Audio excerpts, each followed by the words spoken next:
Assalamualaikum. Good evening. Walaikum salam, sir. Just ஒரு 3-4 minutes தாங்க start பண்ணுவோம். ஜஸ்ட் ஒரு சின்ன இதில் இருந்து அப்படி ஒரு லைனில் இருங்க ஸ்டார்ட் பண்ணுவோமா? அன்றைக்கி 3 பேர் இருக்கிறீங்க அப்படி லைனில் இருக்கீங்க.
ரைட், ஸ்டார்ட் பண்ணுவோமா?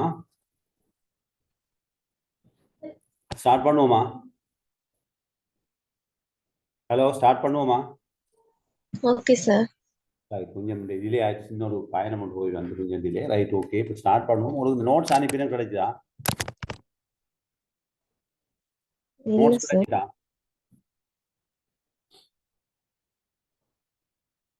குரூப்பில் ஷேர் பண்ணப்பட்டிருக்குதா நோட்ஸ்? ஹலோ, குரூப்பில் நோட்ஸ் ஷேர் பண்ணப்பட்டிருக்குதா? இல்ல சார். அனுப்பிட்டேன், ஷேர் பண்ணுவாங்கன்னு நினைக்கிறேன். நான் பாடுபட்ட மாதிரி தெரியல. உங்களோட இன்னும் ஷேவ் ஆகல சார். பண்ணுவாங்களோ தெரியும். இல்லை ஷேர் பண்ணுவாங்க, பார்த்துட்டாங்க, உங்களுக்கு ஷேர் பண்ணப்படும். நீங்கள் அந்த நோட்ஸை எடுத்துக்கொள்ளுங்க. இது வந்து இலங்கையில் முக்கியமாக பாடசாலைகளில் நடைமுறைப்படுத்தப்படுகின்ற பாடசாலை மட்ட கணிப்பீட்டு நிகழ்ச்சி திட்டம், ஸ்கூல் பேஸ் அசஸ்மெண்ட் பற்றி ஒரு முழுமையான விளக்கத்தை கொண்டதுதான் இது. ஆகவே இது தொடர்பான மிக தெளிவான விளக்கம் உங்களுக்கு இருக்க பண்ணிட்டாங்க சார். பண்ணிருப்பாங்க, அனுப்பியிருப்பாங்க. மிச்ச நேரம் பாடுபட்டு. ஓகே, எல்லாரும் மிக தெளிவாக நீங்க இதுல இது பண்ணுவோம். இதுல 2 தரம் வந்திருக்கேன். இதுல 2 தரம் அடிபட்டு பாடசாலை மட்ட கணிப்பு மேல கீழே இருக்கா, மேல ஏற்பட்டு பிரச்சனை இல்லை. Okay, no problem. இதுல பாடசாலை மட்ட கணிப்பீடு பற்றி சொல்லுங்க. அப்போ உங்களுக்கு தெரிஞ்சது உங்களோட அனுபவங்களை பகிர்ந்து கொண்டு பிறகு ஸ்டார்ட் பண்ணும். எல்லாரும் கதை பாடசாலை மட்ட கணிப்பீடு பற்றி உங்களோட அனுபவங்கள், பாடசாலை அனுபவங்களை கதைங்க. நீங்க கதை காட்டி இந்த பாடம் செய்ய இயலாது. சொல்லுங்க, பாடசாலை மட்ட கணிப்பீடு பற்றி உங்களுடைய அனுபவங்களை சொல்லுங்க. நீங்க பாடசாலையில படிக்கிற காலத்துல எப்படி இருந்தது சொல்லுங்க. இது வந்து சார் கற்றல் கற்பித்தல் செயல்முறையை மேம்படுத்துறதுக்கு பாடசாலையால கணிப்பீட்டு வேலை திட்டங்கள் அறிமுகம் செய்யப்பட்டது. உங்களோட அனுபவம் உங்களுக்கு நடந்தது சொல்லுங்க. நான் எனக்கு எஸ்பிஐ பற்றி சொல்ல வேண்டாம், நீங்க உங்களுக்கு எஸ்பிஐ எப்படி நடத்தினாங்கிற விஷயத்தை தான் நான் எதிர்பார்க்கிறேன். ரைட்டா, உங்களுக்கு எஸ்பிஐ செஞ்சிருப்பான், நீங்க எப்படி எங்கட நாங்க படிக்கிற டைம்லண்டா எஸ்பிஐ வந்து ஒரு தவணைக்கு பாடங்க அந்த எஸ்பிஐட எண்ணிக்கை கூட இருந்துச்சு சார். 7, 6, 5 அப்படின்ட்டு எண்ணிக்கை கணக்குல கூட இருந்துச்சு. ஆனா இப்ப எஸ்பிஐ ஒரு தவணைக்கு 1 தான் வைக்கிற.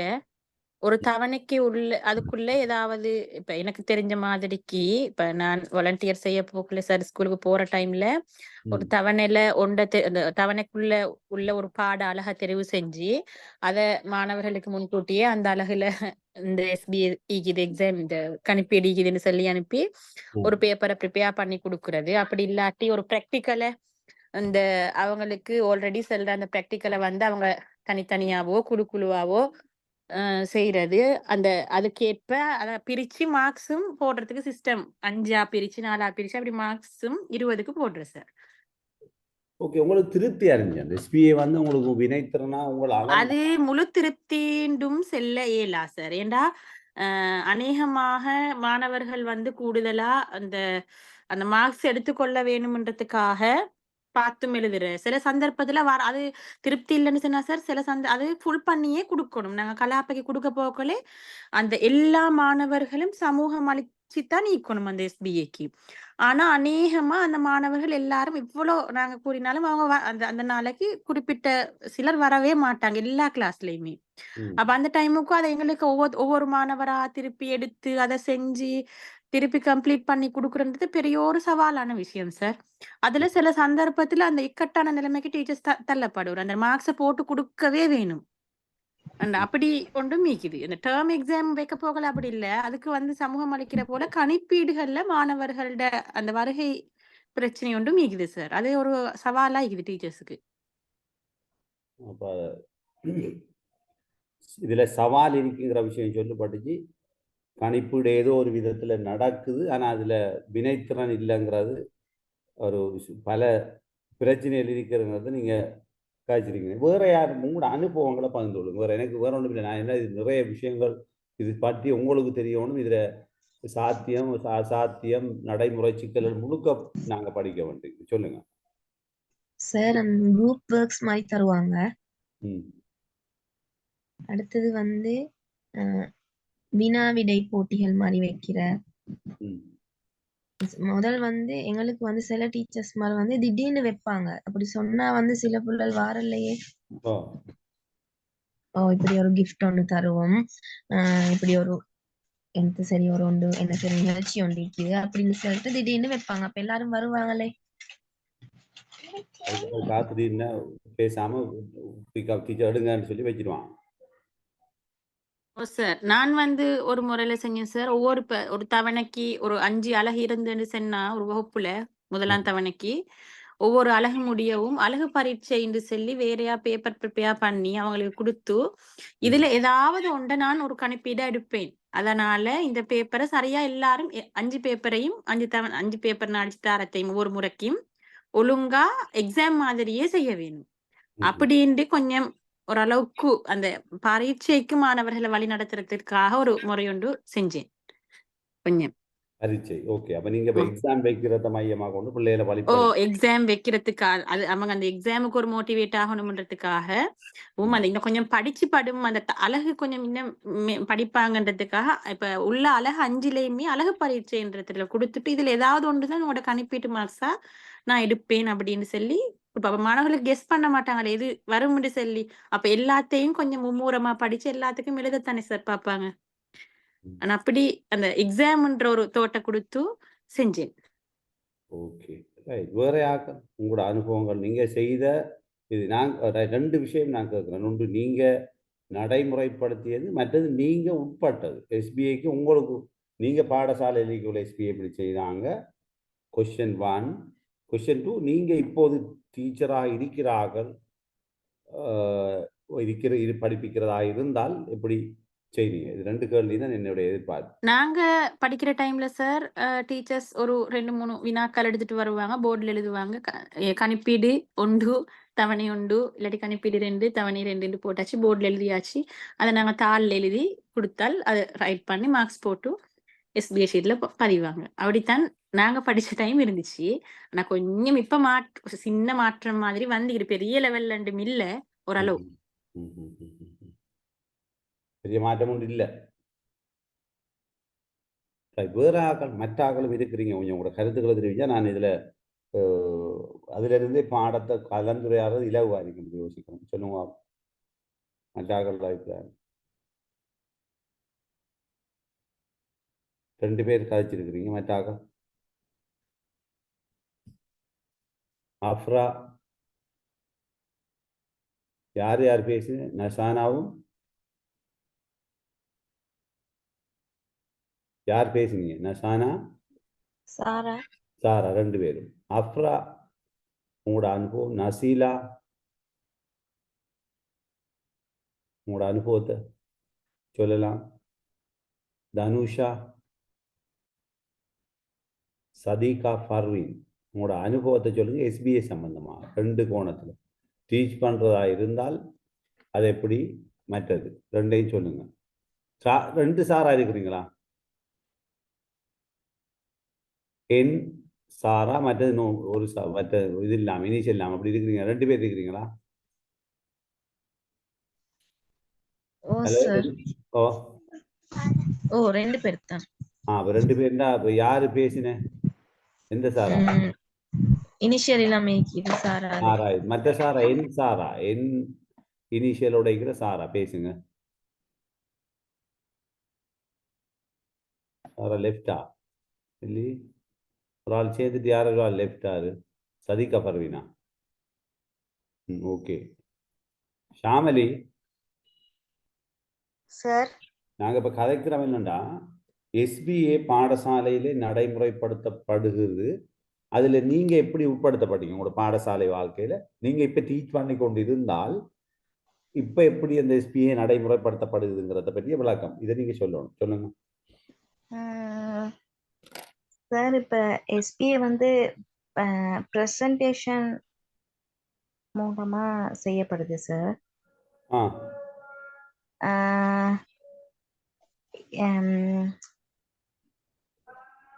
முன்னைய விட இப்ப இருக்க எஸ்பிஏ ஷாமலி கொஞ்சம் 1 மினிட் அந்த இது ப்ரேயருக்கு இது சொல்றாங்க. அப்படி நீங்க முடிச்சுட்டு காப்போமா? லைன்ல நீங்க ஷாமலி காய்ச்சி கொள்ளுங்க முடிஞ்சோன்னு.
ரைட், சொல்லுங்க ஷாம். ஷாமலி சொல்லுங்கப்பா. சார் ஆசிரியரின் ஆலோசனை மூலம் சார் மாணவர்களுக்கு வந்து தகுந்த ஆலோசனைகள் மூலம் செயற்றிட்டம் வந்து வழங்கப்படுது சார். அதற்கு முன்னுக்கு ஆசிரியரின் ஆயத்தங்கள், மாணவரின் ஆயத்தங்கள், அதன் மூலம் முன்வைப்புகள் நடக்குது சார். இப்ப முன்வைப்பு நடக்குது, அங்க நடக்குது. Okay, right. வேற யார் மற்ற ஆக்களும் இருக்கிறீங்க? சொல்லுங்க சொல்லுங்க மற்ற ஆக்கள். சதிகா லெஃப்டா இல்லி? சதிகா. நசீலா, தனுஷா, உங்களோட அனுபவத்தை பகிர்ந்து சொல்றீங்களா? தனுஷா, தனுஷா. என் சாரா, என் சாரா, நசீலா, தனுஷா இல்லையா? அவங்க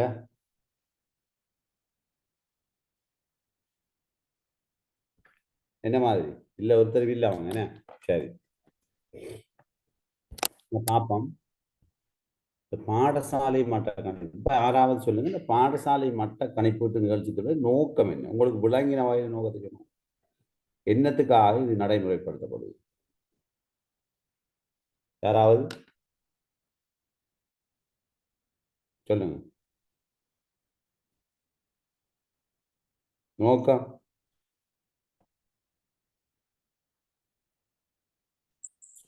சார் எப்படி சார் மீட்டலாவும் எடுக்கலுமே. மீட்டல். Right, okay. வேற சொல்லலாம். நோக்கம், ஒப்ஜெக்டிவ் என்னத்துக்காக? சார் மாணவர்களுக்கு அந்த பொருத்தமான சந்தர்ப்பங்கள்ல பின்னூட்டல் வழங்குவதற்காகவும் அந்த கணிப்பீடு செய்யப்படுது சார். ஓகே, பின்னூட்டல் வழங்குதல் என்ன? மாணவருக்கு பின்னூட்டல் வழங்குவதற்காக கணிப்பு. ரைட். வேற வேற மற்றாக்கள் உங்களோட அபிப்பிராயங்களை சொன்னாதான் நீங்க விளங்கி இருக்கிறீங்களா? நேரா நிறைய பார்க்குற நேரம் இந்த SBA தொடர்பான பெரிய ஐடியா வந்து இல்லாமல் இருக்குது. நிறைய பேர் டீச்சர்ஸுக்கிட்டையும் இல்லை. ஆனால் அதில் நிறைய சிக்கல்கள் இருக்குது. அதுதான் நாம் கொஞ்சம் டீச்சர்ஸாக போகிற நாம அதில் நிறைய விஷயங்களை நாங்கள் கற்றுக்கொள்ள வேண்டி இருக்கிறது. என்னென்ன பிரச்சனைகள் இருக்கி, இதை எப்படி நிவர்த்தி செய்யலாம், இதில் நோக்கம் என்ன, மற்ற நாடுகளில் எப்படி நடைமுறைப்படுத்தப்படுதுங்கிறதெல்லாம் முழு தெளிவாக இருக்க வேண்டும். ரைட். இப்போ நாங்கள் ஸ்டார்ட் பண்ணுவோம். பாருங்க, பாடசாலை மட்ட கணிப்பீட்டு நிகழ்ச்சி திட்டம் ஒன்றின் அவசியம். ஏன் பாடசாலை மட்ட கணிப்பீட்டு நிகழ்ச்சி திட்டம் எங்களுக்கு அவசியம்? இதுதான் என்னுடைய வினா. உங்களுக்கு தெரியும் கணிப்பீட்டுற நோக்கம் என்ன? கணிப்பீட்டினுடைய நோக்கம் என்ன? எதுக்காக கணிப்பீடு செய்யும்? மாணவர்களோட அடைவு மட்டத்தை அறிந்து கொள்வதற்கு இல்ல, மாணவர்களை பல நோக்கம் இருக்கு. நாங்க கற்றல் கற்பித்தல் செயல்முறையில மாணவர்களை என்ன செய்யறோம்னா வழிப்படுத்தி கொண்டு போறோம். மாணவர்களுக்கு பாடங்களோட அடையப்படுவது கற்றல் பேறுகள்.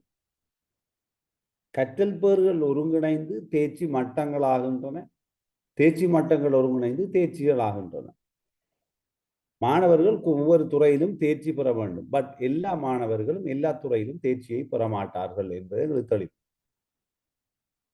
எல்லா மாணவர்களும் எல்லா துறையிலும் தேர்ச்சியை பெற்றுக்கொள்ள மாட்டார்கள். தரம் 1 தொடக்கம் 13 வரை ஒவ்வொரு விதமான பாடங்கள் மாணவர்களுக்கு போட்டப்படுகிறது. நாங்கள் கதைச்சோம் கலை திட்டம், பூரண கலை திட்டம் என்கின்ற போது முறை சார் கலை திட்டம், முறை சாரா கலை திட்டம் என்று 2 வகையான கலை திட்டங்கள் இருக்கிறது. Formal curriculum, informal curriculum. இதில் இந்த முறைசார் கலை திட்டத்தில் தான் பாடங்கள் யாவும் உள்ளடக்கப்படுகின்றன. முறைசாரா கலை திட்டத்திலே தான் மறை கலை திட்டமும் இணைப்பாட விதான கலை திட்டமும் உட்படுத்தப்படுகின்றது. ஆகவே மாணவர்களுடைய திறமைகளை இனங்காண வேண்டிய தேவை பள்ளிக்கூடங்களுக்கு இருக்கிறது. அதன் அடிப்படையிலே அவர்களை வழிகாட்ட வேண்டிய தேவையும் இருக்கிறது. பாடசாலையை பொறுத்தவரையிலே மாணவர்கள் தரம் 1 கல்வி கற்கின்ற போது அவர்களுக்கு தரம் 1 தொடக்கம் தரம் 5 வரை 3 படிநிலைகளை வைத்திருக்கிறார்கள். அதிலே முதன்மை நிலை 1, முதன்மை நிலை 2, முதன்மை நிலை 3. முதன்மை நிலை 1 1 2, முதன்மை நிலை 2 3 4, முதன்மை நிலை 3 5 தரம் 5 உட்படுத்தப்படுகின்றது. இதிலே பாடங்கள் உங்களுக்கு தெரியும். தமிழ், கணிதம், ERA சுற்றாடல் சார் செயற்பாடுகள், ஆங்கிலம், சமயம் போன்ற சிங்களம் போன்ற பாடங்களும் இதிலே மாணவர்கள் கற்றுக்கொள்கின்றார்கள்.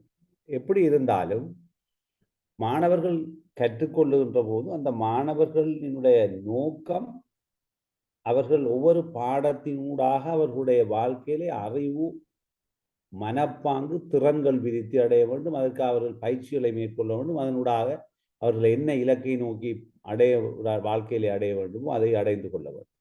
அவர்கள் அடைகின்ற இலக்குகள் அவருடைய தனிப்பட்ட வாழ்க்கையிலே பொதுக்கல்வியை முடிக்கின்ற போது அவருடைய தனிப்பட்ட வாழ்க்கைக்கு பலனுள்ளதாக அமைய வேண்டும். அதையும் தாண்டி இலங்கைக்கு அல்லது உலகத்துக்கு பொருத்தமான நிலையிலே அவர் ஒரு பொருத்தமான பிரசியாக மாற வேண்டும். எனவே எல்லாரும் எல்லா விதமான தேர்ச்சிகளையும் அடைவார்கள் என்று எதிர்பார்ப்பது பிழை. முதலாவது எங்களுடைய இலங்கையில் நாங்கள் ஃபெயிலியராக இருக்கிறதுக்கு காரணம் எல்லாரும் ஏ எடுக்க வேண்டும், எல்லாரும் OLலே 9A எடுக்க வேண்டும், எல்லாரும் ஸ்காலர்ஷிப் பாஸ் பண்ண வேண்டும் என்று நினைப்பது தவறு. ஒவ்வொருவருக்குரிய ஆற்றல்கள் வேறுபட்டு காணப்படுகிறது. அந்த வகையிலே அவர்களுடைய ஆற்றலை இனங்காண்பதற்காக நாங்கள் முதலில் கற்றல் கற்பித்தல் செயல்முறையின் போது மாணவர்களிலே எண்ணக்கரு வாக்கம், எண்ணக்கரு விருத்தி நடைபெறுகிறது. அதற்காகத்தான் நாங்கள் 40 நிமிடம் அரை மணித்தியால பாடங்களை திட்டமிட்டு அந்த பாடங்களை வகுப்பறையிலே நடைமுறைப்படுத்துகின்றோம். அது கற்றல் பேறுகளாக மாணவர்கள் அடைந்து கொள்கிறார்கள். என்னென்ன கற்றல் பேறுகள் அடையப்பட வேண்டும் என்பதை நாங்கள் கற்றல் பேறுகளாக எழுதி அதனை ஆசிரியர் செயற்பாடு, மாணவர் செயற்பாடாக மாற்றமடைய செய்து மாணவர்களுக்கு கற்றல் கற்பித்தல் செயல்முறை மாணவர்களை உட்படுத்துகிறோம். இருந்தாலும் இதிலே மாணவர்கள் இந்த கற்றல் பேறுகளை அடைகின்ற போது அல்லது ஒரு குறிப்பிட்ட பாடத்துறையிலே அவர்கள் அடைய வேண்டிய அறிவு, அதிலே பெற்றுக்கொள்ள வேண்டிய மனப்பாங்கு, அதிலே பெற்றுக்கொள்ள வேண்டிய திறன்கள் ஒரு குறிப்பிட்ட குறைந்த மட்டத்திலேனும் ஒரு சாதாரண மாணவனால் அடையப்பட வேண்டும் என்பதுதான் எதிர்பார்ப்பு. எல்லா பாடத்திலும் எல்லா மாணவர்களும் ஒரே விதமாக துலங்க வேண்டும் என்று எதிர்பார்க்க முடியாது. பிழையான ஒரு விளக்கம். சில மாணவர்கள் மிக நல்ல துலங்கலை காட்டுவார்கள், சிலர் கொஞ்சம் சற்று குறைவாக காட்டுவார்கள்.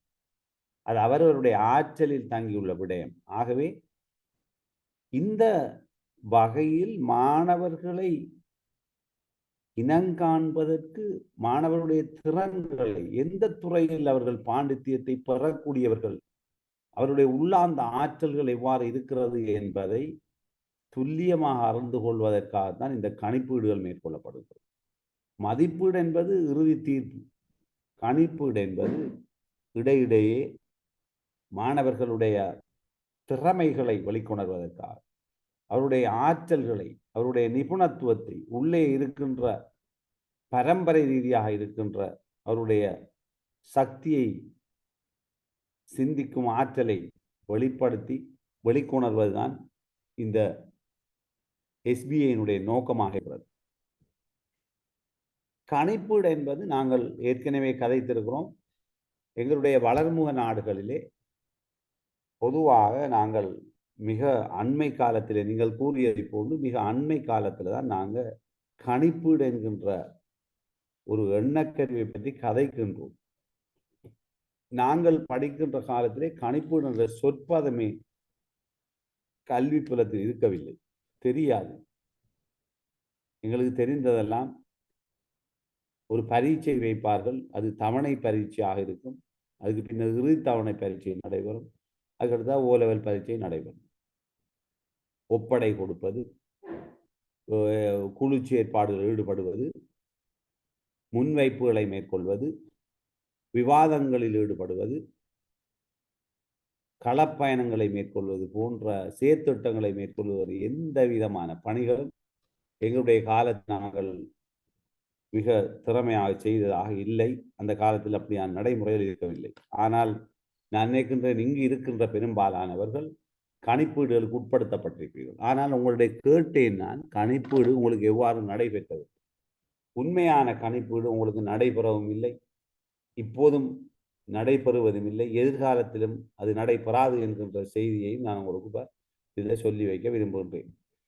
ஏனென்றால் இந்த கணிப்பீட்டினுடைய நோக்கம் மதிப்பீடு என்பது ஒரு பரீட்சையினூடாக பிள்ளை எவ்வாறு வினாவுக்கு விடையளிக்கிறான் அல்லது எவ்வாறு திருப்தி அளிக்கிறான் என்பதை எடுத்துக்காட்டுமே தவிர அவனுடைய உள்ளார்ந்த ஆற்றல்களை ஒவ்வொருவராக பிரித்து காட்டுவதற்குரிய தகமை பரீட்சைக்கு இல்லை. இதனால ஏற்கனவே நாம் கலந்துரையாடி இருக்கிறோம், பல்கலைக்கழகங்கள் கூட மதிப்பீட்டு கலாச்சாரத்தில் தான் இருந்தது.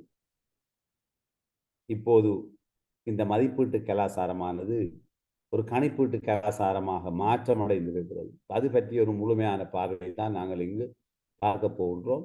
ஆகவே அந்த வகையிலே நாங்கள் ஒவ்வொரு விடயமாக நாங்கள் கற்றுக்கொண்டு போவோம் என்ற மிக முக்கியமானது. இதில் நீங்கள் நல்ல தெளிவை பெற்றுக்கொள்ள வேண்டும். ஏனென்றால் பாடசாலையிலே ஆசிரியராக வரப்போன்ற நீங்கள் மாணவர்களை கணிப்பீடு செய்வது பற்றிய முழுமையான விளக்கத்தை பெற்றுக்கொள்ள வேண்டும் என்பது இங்கு எதிர்பார்க்கப்படுகின்றது. ஓகே, இப்போ பார்ப்போம் இலங்கையிலே இந்த பின்னணியை பற்றி. என்ன பின்னணியிலே பாடசாலை மட்ட கணிப்பீடு அறிமுகப்படுத்தப்பட்டது என்று பார்ப்போம்.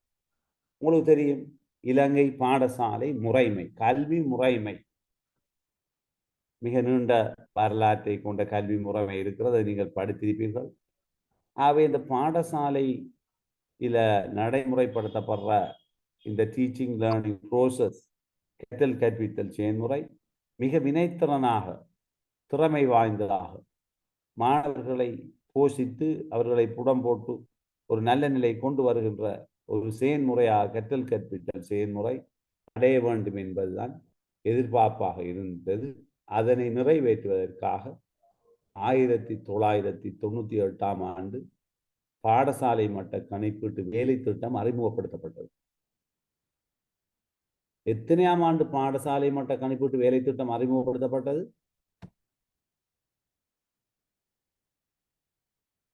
பாடசாலை மட்ட கணிப்பீட்டு வேலை திட்டம் அறிமுகப்படுத்தப்பட்ட ஆண்டு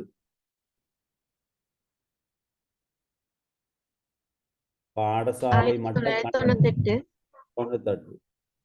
இந்த பாடசாலை மட்ட கணிப்பீடு அறிமுகப்படுத்தப்பட்டதன் நோக்கம் மாணவர்கள் கற்றல் கற்பித்தல் செயற்முறையில் ஈடுபடுகின்ற போது அவர்களுடைய வலிவுகளையும் நலிவுகளையும் இனங்கண்டு அதனூடாக வலிவுகளை மேம்படுத்தி நலிவுகளை இழிவளவாக்கி மாணவர்களை ஒரு குறிப்பிட்ட இலக்கை நோக்கி பயணிக்க செய்து அவர்களை இலக்கை அடைய செய்வதை நோக்காக கொண்டே இந்த பாடசாலை மட்ட கணிப்பீடு மேற்கொள்ளப்பட்டது.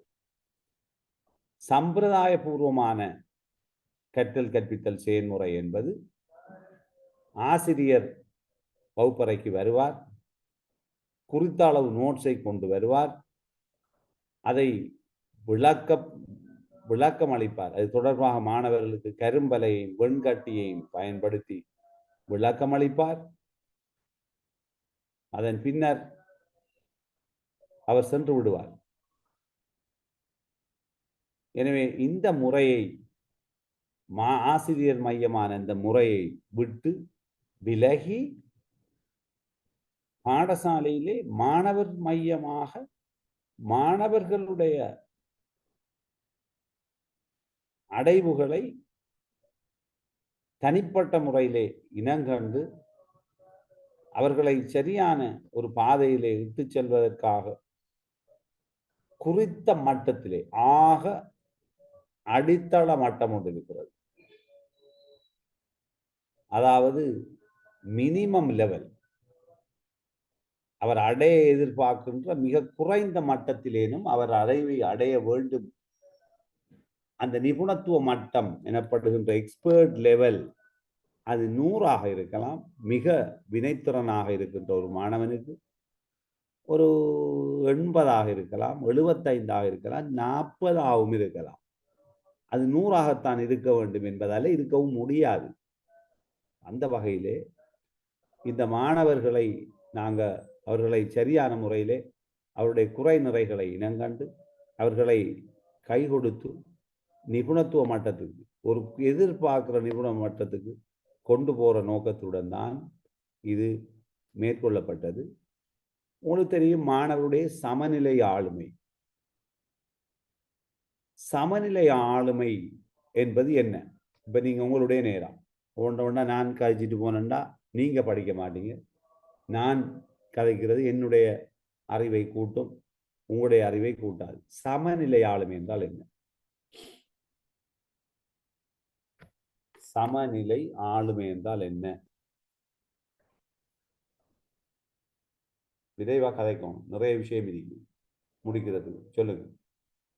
2 வகுப்புல முடிச்சுட்டு இன்னும் இருக்கு அசஸ்மெண்ட்ல. சமநிலை ஆளுமை குயிக்கா சொல்லுங்க, தெரிஞ்சதை சொல்லுங்க, பயப்படாம சொல்லுங்க. பேசுறீங்க இல்ல ஒரு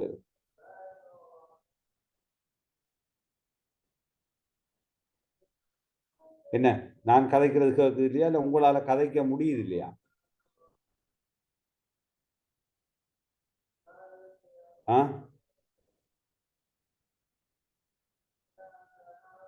சொல்லுங்க.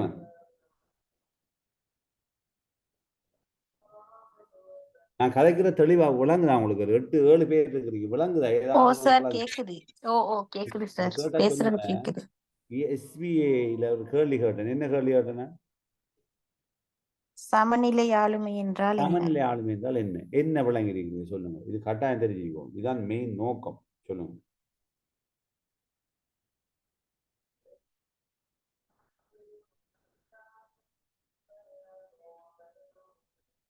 சொல்லுங்களேன், என்ன நோக்கம்? என்ன சார், மாணவர்கள் அந்த SBA ஒரு கணிப்பீடு செய்யற சந்தர்ப்பத்துல அவங்களுக்குள்ள இருக்க வேண்டிய அந்த இயல்புகள் மாதிரியா சார்? ஆளுமை, அந்த ஆளுமைன்றது வந்து அவங்க முகம் கொடுக்க வேண்டிய சவால்கள் அப்படி. ஓகே, இப்போ நான் சமநிலை ஆளுமையை பற்றி கொஞ்சம் கதைக்க போகிறேன். எனக்கு ஒரு 1 மினிட் தாங்க. அப்படி லைனில் இருக்கு 1 மினிட். நான் ஒரு சமநிலை ஆளுமையை பற்றி பூரண விளக்கம் ஒரு ஆளுக்கு இல்லைன்னு சொன்னால் இதை நோட் பண்ணி கொள்றீங்களா? நான் சொல்றத எழுத முடியுமா? எல்லாரையும் சுருக்கமான ஒரு குறிப்பெடுத்துக் கொள்ளையுமா சமநிலை ஆளுமை பற்றி? அஃப்ரா ஏலும் சார். ரைட், நீங்க அப்படியோ இருங்க, நான் அந்த குறிப்பை தாரேன். 1 மினிட்.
ரைட், எடுத்துக்கொள்ளுங்க. இதுல சமநிலை ஆளுமை என்றால் இந்த கல்வியுடைய மிக பிரதான நோக்கங்கள்ல ஒன்று மாணவர்களிடத்திலே இன்டிகிரேட்டட் பர்சனாலிட்டி, ஒருங்கிணைந்த ஆளுமை அல்லது சமநிலை ஆளுமை விருத்தி செய்வது. சமநிலை ஆளுமை என்கின்ற போது இது பல்வேறு விதமான 3 வகையான திறன்களை பற்றி கதைக்கிறது. எத்தனை திறன்கள்? 3. ஒன்று சிந்திக்கும் திறன்கள், திங்கிங் ஸ்கில்ஸ். சும்மா சின்ன நோட்னா எடுத்துக்கொள்ளுங்க, திங்கிங் ஸ்கில்ஸ். 2 ஆளுடை திறன்கள் அல்லது சமூக திறன்கள், interpersonal skills or social skill. ஆளுடை திறன்கள் அல்லது சமூக திறன்கள். 3 personal skills,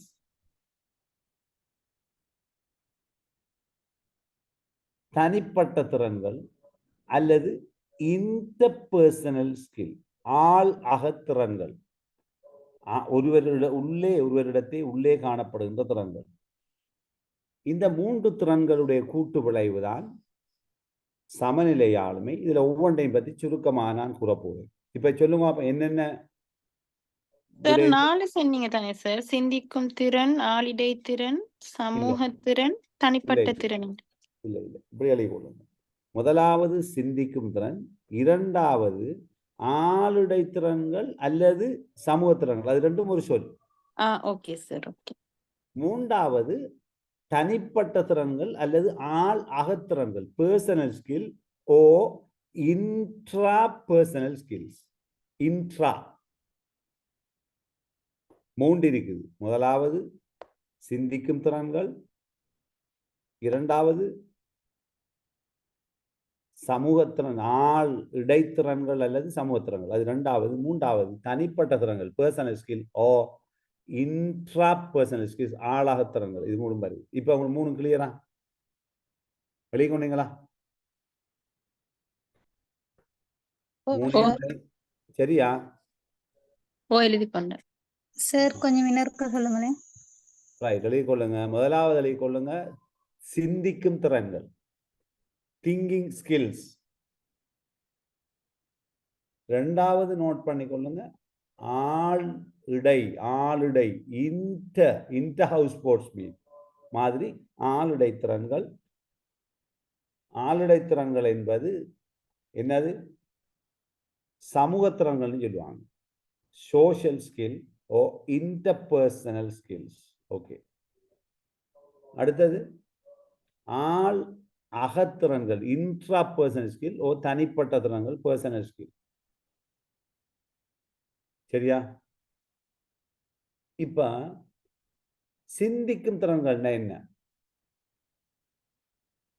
சிந்திக்கும் திறன்கள்டா, இந்த சிந்திக்கும் திறன்களை நோட் பண்ணி கொள்ளுங்க. முதலாவது ஆக்க சிந்தனை, கிரியேட்டிவ் திங்கிங்.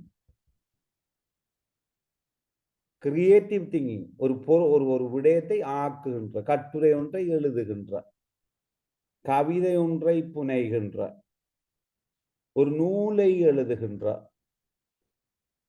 ஒரு கட்டடத்துக்கு வடிவமைப்பை செய்கின்ற, ஒரு காரை டிசைன் பண்ணுகின்ற,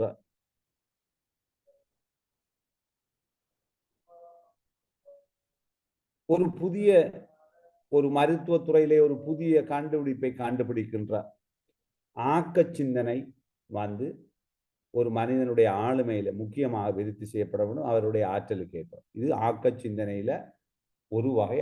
சிந்திக்கும் திறன்கள்ல ஆக்க சிந்தனை உண்டு. 2வது அனாலிட்டிக்கல் திங்கிங், பகுப்பாய்வு சிந்தனை. இது அப்படி நீங்க 3ஆ பிரிச்சு கொஞ்சம் நோட் பண்ணி கொண்டா நல்ல விரைவாக. 3வது என்ன சொன்னேன்? என்ன சிந்தனை? தனிப்பட்ட திறன்கள். இல்ல பிள்ளையாகணும். நான் சொல்றது இப்ப முதலாவது தான் காய்ச்சி கொண்டிருக்கணும். முதலாவதுல பிரிவுகளை. சிந்திக்கும் திறன்கள்ல முதலாவது சொன்னேன் ஆக்க சிந்தனை. அதுல 2வது, முதலாவதுல 2வது அனாலிட்டிக்கல் திங்கிங், பகுப்பாய்வு சிந்தனை. ஒரு விடயத்தை பகுத்தாய்ந்து அதில் உள்ள கூறுகளை ஒவ்வொன்றாக விளங்கி அதனை தெளிவு பெற்றுக் கொள்ற ஆற்றல். கன பேருக்கு பகுப்பாய்வு சிந்தனை இல்லை. ஒரு விடயத்தை பகுத்தறிவு ரீதியாக சிந்திக்கிற திறன் தான் பகுத்தாய்வு சிந்தனை. அனாலிட்டிக்கல் திங்கிங் இருந்தால் பிழை விட மாட்டார், பிழை சொல்ல மாட்டார், குறை கூற மாட்டார், உண்மையை புரிந்து கொள்வார். இது அனாலிட்டிக்கல் திங்கிங். இன்னும் சில சிந்தனைகள் இருக்கிறது. குவி சிந்தனை, விதி சிந்தனை, divergent and convergent thinking. Divergent and convergent. Convergent and divergent என்றால், விதி சிந்தனை என்றால் ஒரு சின்ன விடயத்தை நீங்க கொடுக்கறது தான் பிள்ளைக்கு. பிள்ளை உங்களுக்கு ஒரு பெரிய ஸ்டோரியை சொல்லும் மூளையால பயன்படுத்தி. நீங்க ரைட், இதுக்கு எப்படி செய்யலாம், ஐயோ வெரி சிம்பிள், டோன்ட் worry, நான் உங்களுக்கு எக்ஸ்பிளைன் பண்றேன், இதை இப்படி செய்யுங்க, இதை இப்படி செய்யுங்க, இதை இதில் செய்தா இப்படி வரும், இதை செய்தா. விதி சிந்தனை. நிறைய விடயங்களை வாசிச்சு நிறைய விடயங்களை தொகுத்து ஒரு ப்ரொஜெக்ட் எழுதுறீங்க. குவி சிந்தனை. உலகத்தில் நடந்த ஒவ்வொரு நாட்டிலையும் நடந்த ஒவ்வொரு சம்பவங்களை மையமாக கொண்டு தேடி எவ்வாறு இந்த விடயத்தை நடைமுறைப்படுத்தி இருக்கிறார்கள் என்பதை தேடி எடுக்கின்ற விடயம் குவி சிந்தனை. ஸோ ஆக்க சிந்தனை, பகுப்பாய்வு சிந்தனை, விதி சிந்தனை, குவி சிந்தனை. அடுத்தது வந்து ப்ராப்ளம் சால்விங், பிரச்சினை தீர்க்கும் ஆற்றல். பிரச்சினை தீர்க்கும் ஆற்றல். ஒரு பிரச்சனையை கொடுத்தா எப்படி துல்லியமாக உங்களோட பிரச்சனையை தீர்க்க முடியும். இலங்கையில வளர்க்கப்படல, எனக்கு தெரியாது. ஒரு பிரச்சனையை எப்படி இலவா தீர்த்து கொள்ளலாம். அடுத்தது டிசிஷன் மேக்கிங். ஒரு முக்கியமான விடயம் ஒன்றை மேற்கொள்வதற்காக என்னோட வாழ்க்கையில், அன்றாட வாழ்க்கையில தீர்மானம் எடுத்தல் என்பது தனிப்பட்ட வாழ்க்கை தொடக்கம், தன்னுடைய சமூக வாழ்க்கை தொடக்கம், தொழில் வாழ்க்கை வரை பின்னிப்பிணைந்துள்ள இந்த வாழ்க்கை முறையிலே decision making is one of the most important thinking skills for a person. அவர் டிசிஷனை சரியா, டிசிஷன் என்பது right decision right time, wrong decision right time, right decision wrong time, wrong decision wrong time. இப்படி நாங்கள் டிசிஷனை பல வாரம் பிரிக்கலாம். So the right decision must be taken at right time. அதுக்கு உங்களுக்கு நிறைய டேலண்ட் இருக்க வேணும், அதுக்கு ஆளுமை இருக்க வேண்டும். ஸோ இது வந்து ஒரு தனிப்பட்ட மனிதனுடைய வாழ்க்கையில் சிந்திக்கும் திறனை பற்றி கதைக்கிறது. இதை தவிர ஒரு மனிதனுடைய வாழ்க்கையிலே ஆளுடைத்திறன்கள், அகத்திறன்கள், ஆளுடைத்திறன்கள் அல்லது சமூகத்திறன்கள் என்கின்ற போது சொல்லுவா, உங்களோட அறிவு கட்டு குயிக்காக சொல்லணும், என்ன நான் அடுத்த விஷயத்துக்கு போகணும், குயிக்காக சொல்லணும் என்ற இது இல்லாமல் இந்த கணிப்பீடு சம்பந்தமாக கதைக்க இயலாது. ஒரு மிக முக்கியமான பாடசாலையிலோட மனிதனுடைய வாழ்க்கையில மாணவர்களோடு விளையாட போன்ற எங்களுக்கு முக்கியமானது. சொல்லுங்க, என்ற இது ஒரு டாபிக் சொல்லுங்க. சமூகத்திறன்கள் என்னன்னு தெரியுமா? ஆறாவது ஒன்று வார்த்தைகள் கதைத்தால் எனக்கு கொஞ்சம் உந்துகோலா அமையும். சொல்லுங்க, சமூகத்திறன்கள் அல்லது ஆளுடைத்திறன்கள். குயிக்கா கதைங்க.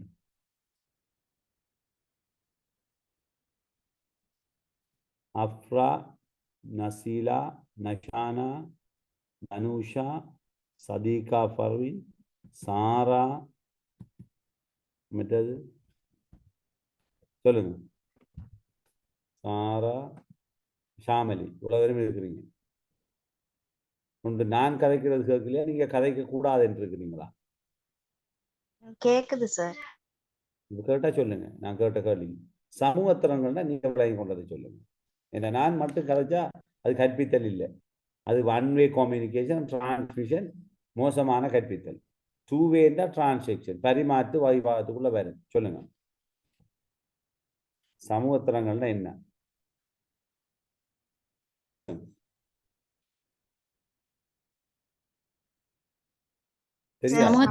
சமூகத்திறன் சொல்றது வந்து தனிப்பட்ட ஒருவர் ஒரு சமூகத்தோட அண்டி, அதாவது சமூகத்தோட தொடர்புல நடக்கிறதுக்காக அவர் கொண்டிருக்க வேண்டிய திறன்கள், சமூகத்தோட ஒத்து போறதுக்காக. Sir, very good.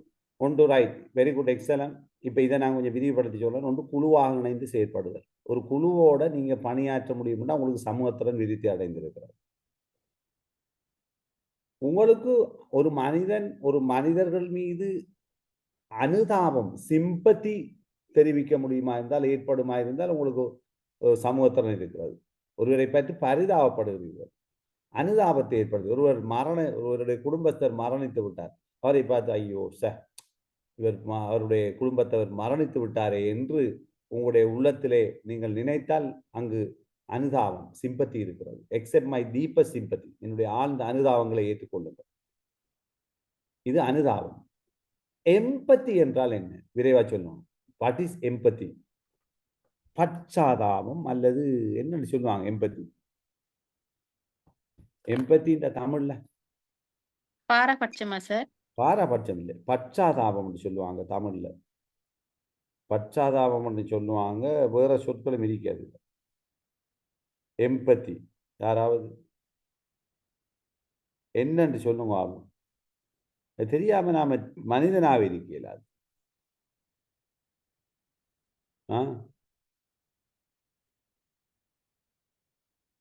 அனுதாபம் இல்லாது, அது வேற. என்னது? பச்சாதாபம் தான் சொல்லுவாங்க. அதுக்கு நீ வேற சொல்லுகளும் இருக்குமாக்கி நீங்க தேடிக்கொள்ளுங்க. அதாவது ஒருவருக்கும் தெரியாதா?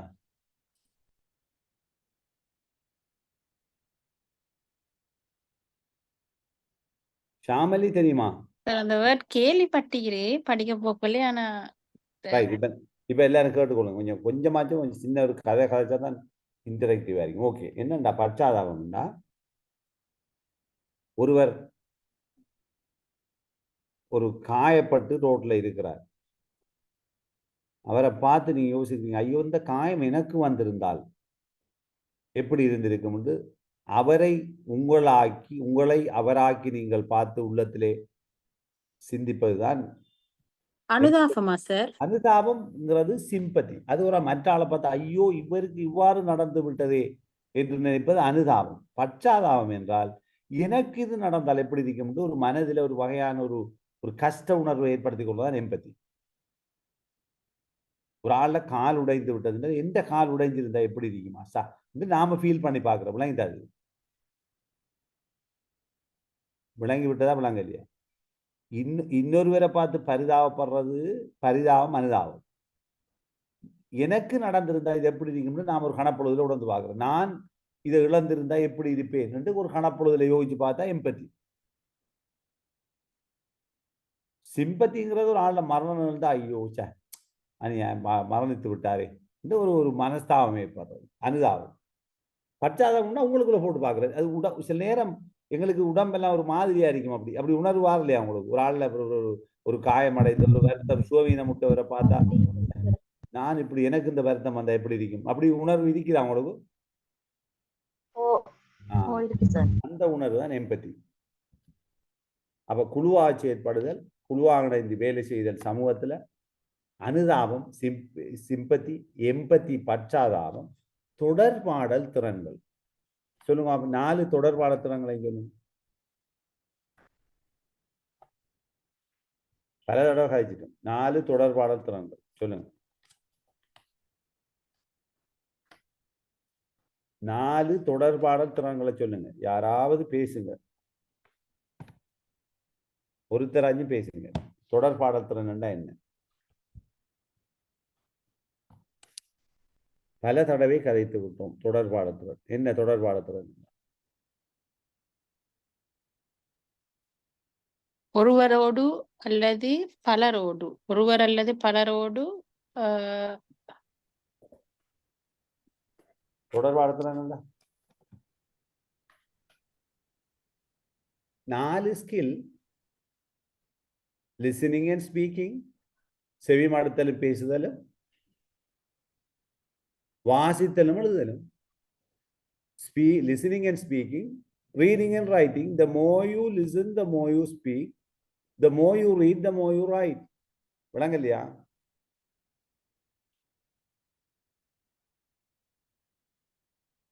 விளங்குது சார். இதான் இந்த ஸ்கில் இருக்குமா இருந்தாலும் மிக பக்குவமான முறையில் ஒருவர் தொடர்பாடலை மிக தெளிவாக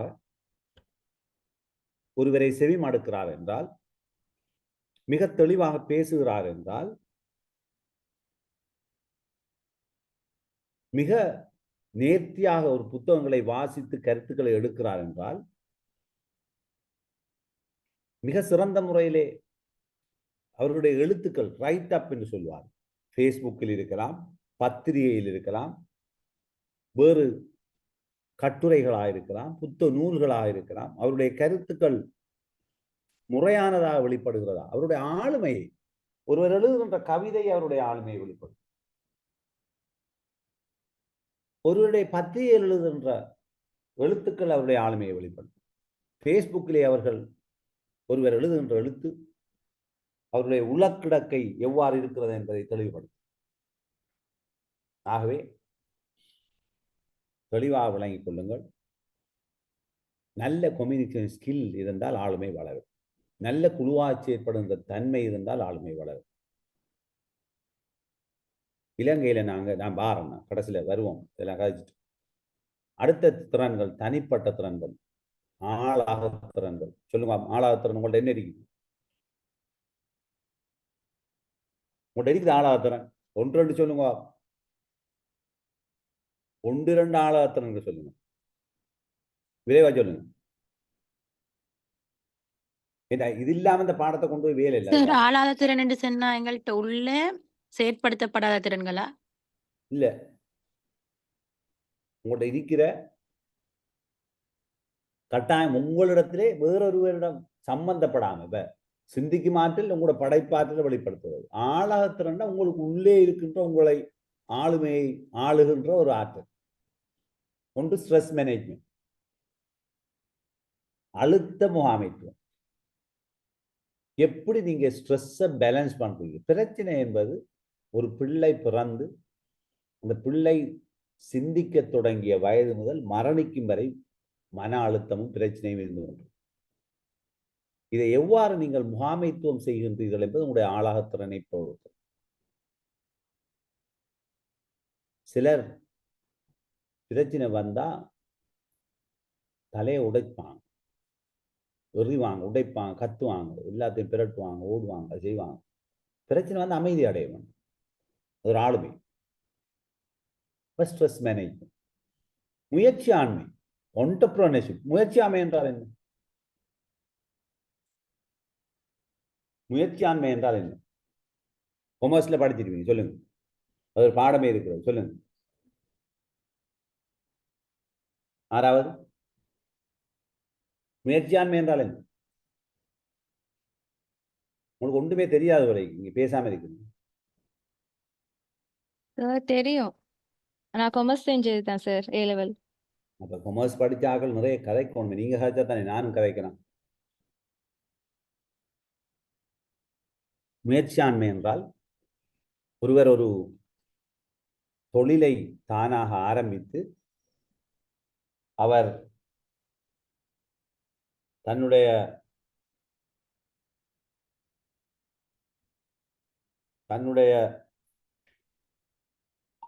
முயற்சியால அந்த தொழிலே பல மடங்கு முன்னேறி செல்லக்கூடிய மனோபாவம் உடையவராக இருந்தால் அவர் முயற்சி ஆண்மை உடையவர்.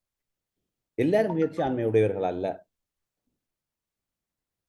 நிறைய பேருக்கு இந்த முயற்சி ஆண்மை இல்லாததான் சோம்பேறிகளாக இருக்கிறார்கள். ஸோ என்டர்பிரனர்ஷிப் என்பது ஒரு விஷயத்தை முயற்சியை ஆரம்பித்து வெற்றி அடையக்கூடிய வாரான ஒரு ஆளுமையை தான் நாங்கள் சொல்லுவோம். இதிலே அடுத்த இனிஷியேட்டிவ், ஒரு விஷயத்தை தொடங்குறது. சிலர் யோசிப்பாங்க, இதை தொடங்கினா என்ன நடக்கும்? வெற்றி அடையுமா, தோல்வி அடையுமா, செய்யலாமா, செய்ய முடியாதா, யோசிச்சுட்டே இருப்பாங்க. இனிஷியேட்டிவ். சிலர் தொடங்குதல், வேலையை தொடங்குறது, முயற்சியாண்மை வர தொடங்குறது வர. நம்பிக்கை இல்லாத தன்மையா சார்? நம்பிக்கை இல்லாத தன்மை, இனிஷியேட்டிவ் இல்லை, எதையும் தொடங்குறது விருப்பம் இல்லை. ஒரு கோர்ஸ் பிஇடி ஒன்று செய்வோம் எபெக்ஸில். ஐயோ, எபெக்ஸில் செய்தால் தொழில் கிடைக்குமா எங்களுக்கு? A லெவலோட இருக்கிறோம், தொழில் எடுக்கலாமா, எங்களை சேர்ப்பாங்களா, இது எங்களுக்கு ஓகே ஆகுமா, நாங்கள் இதில் படிப்போமா? இது முயற்சி ஆண்மையும் இல்லை, இது இனிஷியேட்டிவும் இல்லை.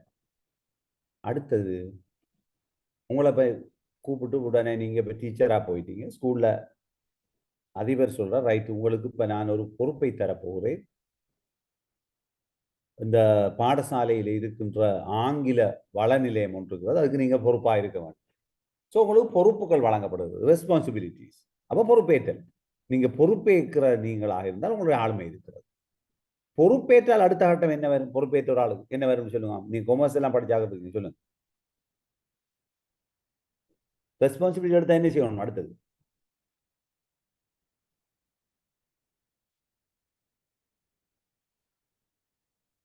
பொறுப்பு கூறணும். வழிநடத்தல் இல்லை, பொறுப்பு கூறணும், வகை கூறுதல், அக்கௌண்டபிலிட்டி. ரெஸ்பான்சிபிலிட்டி எடுத்த ஆக்களுக்கு அடுத்தது அக்கௌண்டபிலிட்டி இருக்கும். உங்களுக்கு ஹெட் ஒரு ஆள் இருப்பார், அதிபர். அவர் ஒரு பொறுப்பை தந்திருந்தால் அவருக்கு நீங்கள் வகை கூற வேண்டும். இது தனிப்பட்ட ஆள் அகத்திறன்களுக்குள்ள வரும். இந்த சிந்திக்கும் திறன்கள் இந்த சமூக அல்லது ஆளுடை திறன்கள், அதே போன்று ஆளாக அல்லது தனிப்பட்ட திறன்களை உள்ளடக்கிய இந்த தொகுதி ஒரு முழுமையாக கணிசமான அளவு விருத்தி செய்யப்படுமாக இருந்தால் ஒரு பிள்ளை, ஒரு மாணவன் சமநிலை ஆளுமைக்கு உட்பட்டு அவனுடைய விருத்தி அடை. இந்த சமநிலை ஆளுமையை ஏற்படுத்துவது கல்வியினுடைய மிக முக்கியமான நோக்கம். எனவே இதனை மேற்கொள்வதற்காகத்தான் இந்த வளமையான சம்பிரதாய பூர்வமான கற்றலை விட்டு மாணவர்களுக்கு இது வழங்க வேண்டும் என்று யோசிச்சாங்க. 1997 ஆண்டு கல்வி சீர்திருத்தம் இடம்பெற்றது. அதுல தேசிய கல்வி ஆணைக்குழு, நேஷனல் எஜுகேஷன் கமிஷனுடைய பாருங்க, 2003 ரிப்போர்ட் எல்லாம் எடுத்து வாசிக்கிறது சுட்டி காட்டினார். ஆகவே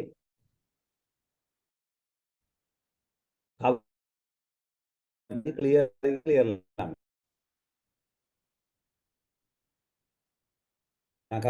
ஆகிக்குதா? விட்டு விட்டு வருது சார்.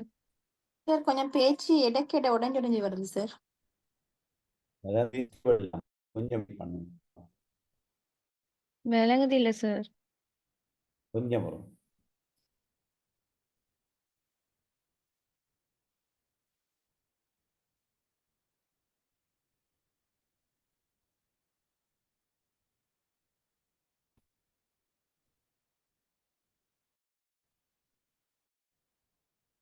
கொஞ்சம் வெயிட் பண்ணுங்க, பாப்போம். கிளியர் ஆகிக்குதா? இப்ப கிளியர் ஆகிக்குதா?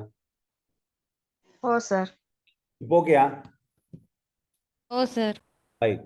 இப்ப சமநிலை ஆளுமை ஏற்படுத்த வேண்டுமாக இருந்தால் மாணவர்களுடைய தனிப்பட்ட முறையிலே அவர்களுடைய திறன்கள் இனம் காணப்படணும். ஆக்கத்திறன் சிந்தனை இருக்கிறதா, அதாவது சிந்திக்கும் ஆற்றல்ல உள்ள வருகின்ற விடயங்கள் ஆராயப்பட்டு அது மாணவர்களை வெளிக்கொணரப்படும். அவ்வாறு வெளிக்கொணரப்பட வேண்டும். சார் நீங்க முன்னுக்கு ஒரு உதாரணம் சொன்னீங்க தானே சார், அந்த எபெக்ஸ்ல செய்யற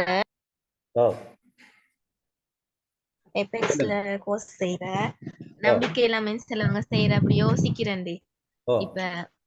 இப்ப செல்றாங்க, இந்த இப்ப இது ஒன்று நடந்துச்சு, என்னது கன்வகேஷன் உண்டு, அது போற சிலவங்க செல்றாங்க. இப்ப ஏலெவல் முடிச்சிட்டு செய்யற பிள்ளைகளுக்கு கன்ஃபார்ம் இல்ல, சம்டைம் தான் கிடைக்கும். ஏலெவல் முடிச்சிட்டு அவங்களுக்கு யூனிவர்சிட்டி ஒன்றும் அவுட் ஆகல அப்படின்னு சொல்றாங்க. இந்த தெரிஞ்சவங்க ஃபெமிலில உள்ளவங்க. எப்படி சொல்றாங்க? என்ன சார்? ஃபெமிலில உள்ளவங்க சொல்றாங்க. இப்ப அவங்க வந்து இப்ப யூனிவர்சிட்டி ஒன்றால் அவுட் ஆகல, ஏ லெவல் முடிச்ச பிள்ளைகள் அவங்க பிஇடி செஞ்சு டீச்சிங் கிடைக்குமோ தெரியா, சம்டைம் தான் கிடைக்கும் இந்த மாதிரி சொல்றாங்க. டீச்சர்ஸ் மாருக்கு கன்ஃபார்மா கிடைக்கும்ன்றாங்க. அப்படி ஒண்ணும் இல்ல தானே சார்? என்னடா டீச்சிங் இப்போ நீங்க ஏ லெவல் முடிச்சுட்டா இருக்கீங்க? ஓ சார். ஓ சார். நீங்க ஏன் பிஇடி செய்றீங்க? ஜாப் கிடைக்கணும் தான் செஞ்சேன். என்ன ஜாப்? டீச்சிங். எங்க? கவர்மெண்ட்ல. நீங்க இப்ப கவர்மெண்ட்லாம் டீச்சிங் எடுக்கணும் யோசிக்கிறீங்க? ஓ சார். பிரைவேட் ஒன்ல வேலை செய்ய நோக்கம் உங்களுக்கு இல்லை? பிரைவேட்ல தான் நான் ஒர்க் பண்ணிட்டு இருக்கேன் சார் இப்போதைக்கு. ஓகே. இப்போ நீங்கள் ஏன் கவர்மெண்ட்டுக்கு போகணும்னு யோசிக்கிறீங்க? சும்மா இந்த தனிப்பட்ட முறையில் கேள்வி கேட்குறேன். கௌரவம் அது. கௌரவம்டா. நீங்க போய் கவர்மெண்ட்ல போய் பேசாம ஒரு பாடசாலையில வேலை செய்யாம சம்பளத்தை எடுத்துட்டு வர போறீங்களா, பிரைவேட்ல போய் நேர்த்தியா வேலை செஞ்சு சம்பளம் எடுக்க போறீங்களா? விலங்கல சார். நீங்க பிரைவேட்ல கவர்மெண்ட்ல தான் போய் சார் நேர்த்தியா செஞ்சுட்டு வராங்க. கவர்மெண்ட்ல வந்து நேர்த்தியா ஊழல் உங்களுக்கு நடக்குது சார். நான் பிரைவேட்லையும் வேலை, நான் இன்டர்நேஷனல் ஸ்கூல்ல ஒர்க் பண்ண நான் வந்திருக்க மாட்டேன், நாட்டுக்கே வந்திருக்க மாட்டேன். என் ஃபேமிலியை விட்டுட்டு எனக்கு அங்கே இருக்கவும் முடியாது, ஃபேமிலியை கூட்டி போக முடியாது. பிள்ளைகள் அந்த டைமில் இங்கே எஜுகேஷனில் நுழைஞ்சிட்டாங்க. அதனால அவங்கள மீட்டு அங்கே கொண்டு வர எனக்கு சிரமமாக இருந்தது. ஒன்று மட்டும் சொல்கிறேன், இந்த கவர்மெண்ட் என்று யோசித்து நான் சொல்கிறேன், கவர்மெண்ட்டை நல்ல பென்ஷன் அது இதெல்லாம் சொல்கிறாங்க தான், உண்மையும் தான். ஆனால் ப்ரைவேட்டில் எங்களை முறுக்கி புளிவாங்க, ஸ்குவீஸ் பண்ணுவாங்க. பட் வேலை திருத்தி ஒன்று இருக்கு. நாங்கள் என்ன செய்தோம், எங்களுக்கு ஒரு நல்ல ஒரு இது ஒன்று இருக்கு. சில நேரம் உங்களோட ப்ரைவேட் ஸ்கூல்கள் எனக்கு எப்படின்னு தெரியாது, பட் ஒரு நல்ல இன்டர்நேஷ்னல் ஸ்கூலில் நீங்கள் ஃபாரினில் இங்கே எனக்கு இலங்கையை பற்றி எனக்கு இருக்குது. இலங்கையில் அலெக்ஸ் அவர் நிறைய லைசியம் போன்ற இன்டர்நேஷ்னல் ஸ்கூல்லாம் வந்து வெரி ஃபேமஸ். அடுத்தது இன்கேஸ் நீங்கள் ஒரு இங்கிலீஷ் மீடியம் மேனேஜ் பண்ணக்கூடிய ஆளாக இருந்தால் உங்களோட சம்பாத்தியம் ஒரு மாதத்துக்கு 4-5 லட்சம். அது தெரியுமா உங்களுக்கு? நான் அப்புறம் சார் நான் இன்டர்நேஷனல் ஸ்கூல்ல தான் இப்போ டீச் பண்ணிட்டு இருக்கிறேன் சார். அது புட்லம்ல தான் இருக்குது. அது பிரைவேட் ஸ்கூல் தான் சார். ஆனா வந்து எனக்கு விருப்பம் குறைவு சார். என்னன்னு சொன்னா ஓவர் இது ப்ரெஷர் அப்படின்னா லீவுண்டு ஒண்ணு வந்து கிடைக்கிறது கொஞ்சம் பயமாரி. இப்போ போயா டேஸ் 2 நாள் வந்தாலும் அவங்க வந்து அதுக்கிடையில மீட்டிங்கை போட்டுடுறாங்க. அந்த 2 நாளை வந்து எங்களுக்கு தர மாட்டேங்கிறாங்க. லீவ்னு ஒண்ணு இல்ல பயமாட்டம். விளங்குதா சார்? இப்ப அது கவர்மெண்டா இருக்கக்குள்ள கவர்மெண்ட் அப்படி இல்லையே சார். இல்ல கவர்மெண்ட் ஸ்கூல்லயும் வந்து சேம் ப்ராப்ளம் ஈக்கிற அந்த பிரின்சிபல் மாறு வந்து ஓகேண்டா ஓகே பிரின்சிபல் மாறாலையும் ஸ்ட்ரெஸ் ஆகிற நிறைய. நான் வந்து கவர்மெண்ட் ஸ்கூல்ல தான் வாலண்டியரா இருக்கிறேன். அதனால கவர்மெண்ட் ஸ்கூலும் ஸ்ட்ரெஸ் கூடத்தான். லீவ் வரக்குள்ள கிளாஸஸ் அப்படி போட்டுருவாங்க. நாங்க அது ஷெட்யூல் படி நடக்கவே வேணும். என் சிஸ்டர் வந்து சார் கவர்மெண்ட் டீச்சர் தான். அவங்க கவர்மெண்ட் டீச்சர். அவங்க காலேஜ் ஆஃப் எஜுகேஷன் அந்த மாதிரி வந்தது. அப்ப அவங்கள பார்க்கக்குள்ள வந்து ஒரு இதாட்டம் ஏன்னு சொன்னா ஒரு கேர்ள்னு சொல்லக்குள்ள அந்த லேடிக்கு வந்து அந்த லைஃப் ஒன்று வந்து எப்படி ஒரு ஸ்ட்ரெஸ் ஆயிக்கும் வீட்லயும். அப்படி இருக்கக்குள்ள ஒர்க் பண்ணக்குள்ள அவங்களுக்குன்னு ஒரு ஃப்ரீ ஒன்று ஈக்கணுமே. அந்த மாதிரி இருக்கக்குள்ள அது வந்து நல்ல மாதிரி கவர்மெண்ட் இதை பார்க்கக்குள்ள பிரைவேட் கொஞ்சம் கஷ்டம். படிப்பிக்க தேவையில்லை, போயிட்டு சும்மா கதைச்சிட்டு வந்த சம்பளம் உங்களுக்கு. அப்படி இல்ல சார். செய்யற வேலைக்கு முதல்ல நாங்க சரியா ஆயிக்கணும். போன பாடசாலைகள் அப்புறம் 90%ல அரௌண்ட் 10% டீச்சர்ஸை நாம விலக்களித்தாலும் 90% டீச்சர்ஸ் படிப்பிக்கிறாங்கல்ல. 95% அதிபர்கள் ஒரு லீடிங் ஸ்கூல் நல்ல ஸ்கூலை தவிர ஒரு ஸ்கூல்லையும் வேலை நடக்குது. எந்த ஒப்சர்வேஷன் நான் கிட்டத்தட்ட இந்த டீச்சர் எஜுகேஷன் ஃபீல்டில் இருக்குது. ஆனால் நீங்கள் சொல்றது உண்மை என்னண்டா, ஒரு நல்ல இன்டர்நேஷனல் ஸ்கூலில் நீங்கள் படிப்பீங்கன்னா உங்களுக்கு ஒரு இடம் இருக்குமா இருந்தால் உங்களை விடாம. இப்போ நான் போயிருந்த ஸ்கூலில் ப்ரெஷர் தான், சரியான ஸ்ட்ரெஸ். என்னோட பேப்பர் திருத்தணும், எக்ஸாம் வைக்கணும். பட் அது இலங்கையில் எனக்கு தெரியாது, பேமெண்ட்ஸ் எல்லாம் பெஸ்ட். கற்பனை பண்ண முடியாத அளவுக்கு பேமெண்ட்ஸ் எங்களுக்கு சேலரி, எங்களால் செலவழிக்க முடியாத அளவு சேலரி. பட் இலங்கையில் இப்போ நீங்கள் கவர்மெண்ட் டீச்சிங் ஒன்று எடுக்கத்தான் வேணுங்கிறது நியாயம் இருக்குது. என்னடா உண்மையிலே லீவு 1:30 ஸ்கூலோ அல்லது 10 ஸ்கூலோ வெக்கேஷன் என்று சொல்கிறீங்க. பட் திருப்திப்படுற நிலையில் கவர்மெண்ட் டீச்சர்ஸும் இல்லை. காரணம் சேலரி. சில நேரம் பெரிய ஒரு இன்டர்நேஷனல் ஸ்கூலுக்கு போனால் உங்களை பிடிச்சி நல்லா பிடிச்சிருக்கு நல்ல டீச்சர்னு சொல்லிச்சுன்னா சில நேரம் உங்களுக்கு ஒரு கவர்மெண்ட் டீச்சரோட 3 மடங்கு சம்பளமும் கிடைக்கலாம். உங்களோட ஒர்க் நல்ல கவர்மெண்ட் வந்து மதிப்புக்கு மட்டும்தான் சார், மத்தபடி சேலரி வந்து மட்டுப்படுத்தப்பட்டிருக்குது. பிரைவேட்ல அப்படி இல்ல சார். எல்லப்படுத்தப்பட்டது. நீங்க எவ்வளவுக்கு ஒர்க் பண்ணுங்க அவ்வளவு சேலரி கிடைக்கும். நான் பொருள் உள்ள நான் சொல்றேன் உங்களுக்கு, எனக்கு தெரியாது எப்படி ஸ்பெண்ட் பண்றது. ஸோ ஓகே, எனிவே இப்போ நீங்க உங்களோட லைஃப்பில் உங்களுக்கு ஒரு இலட்சியம் இருக்க வேணும்.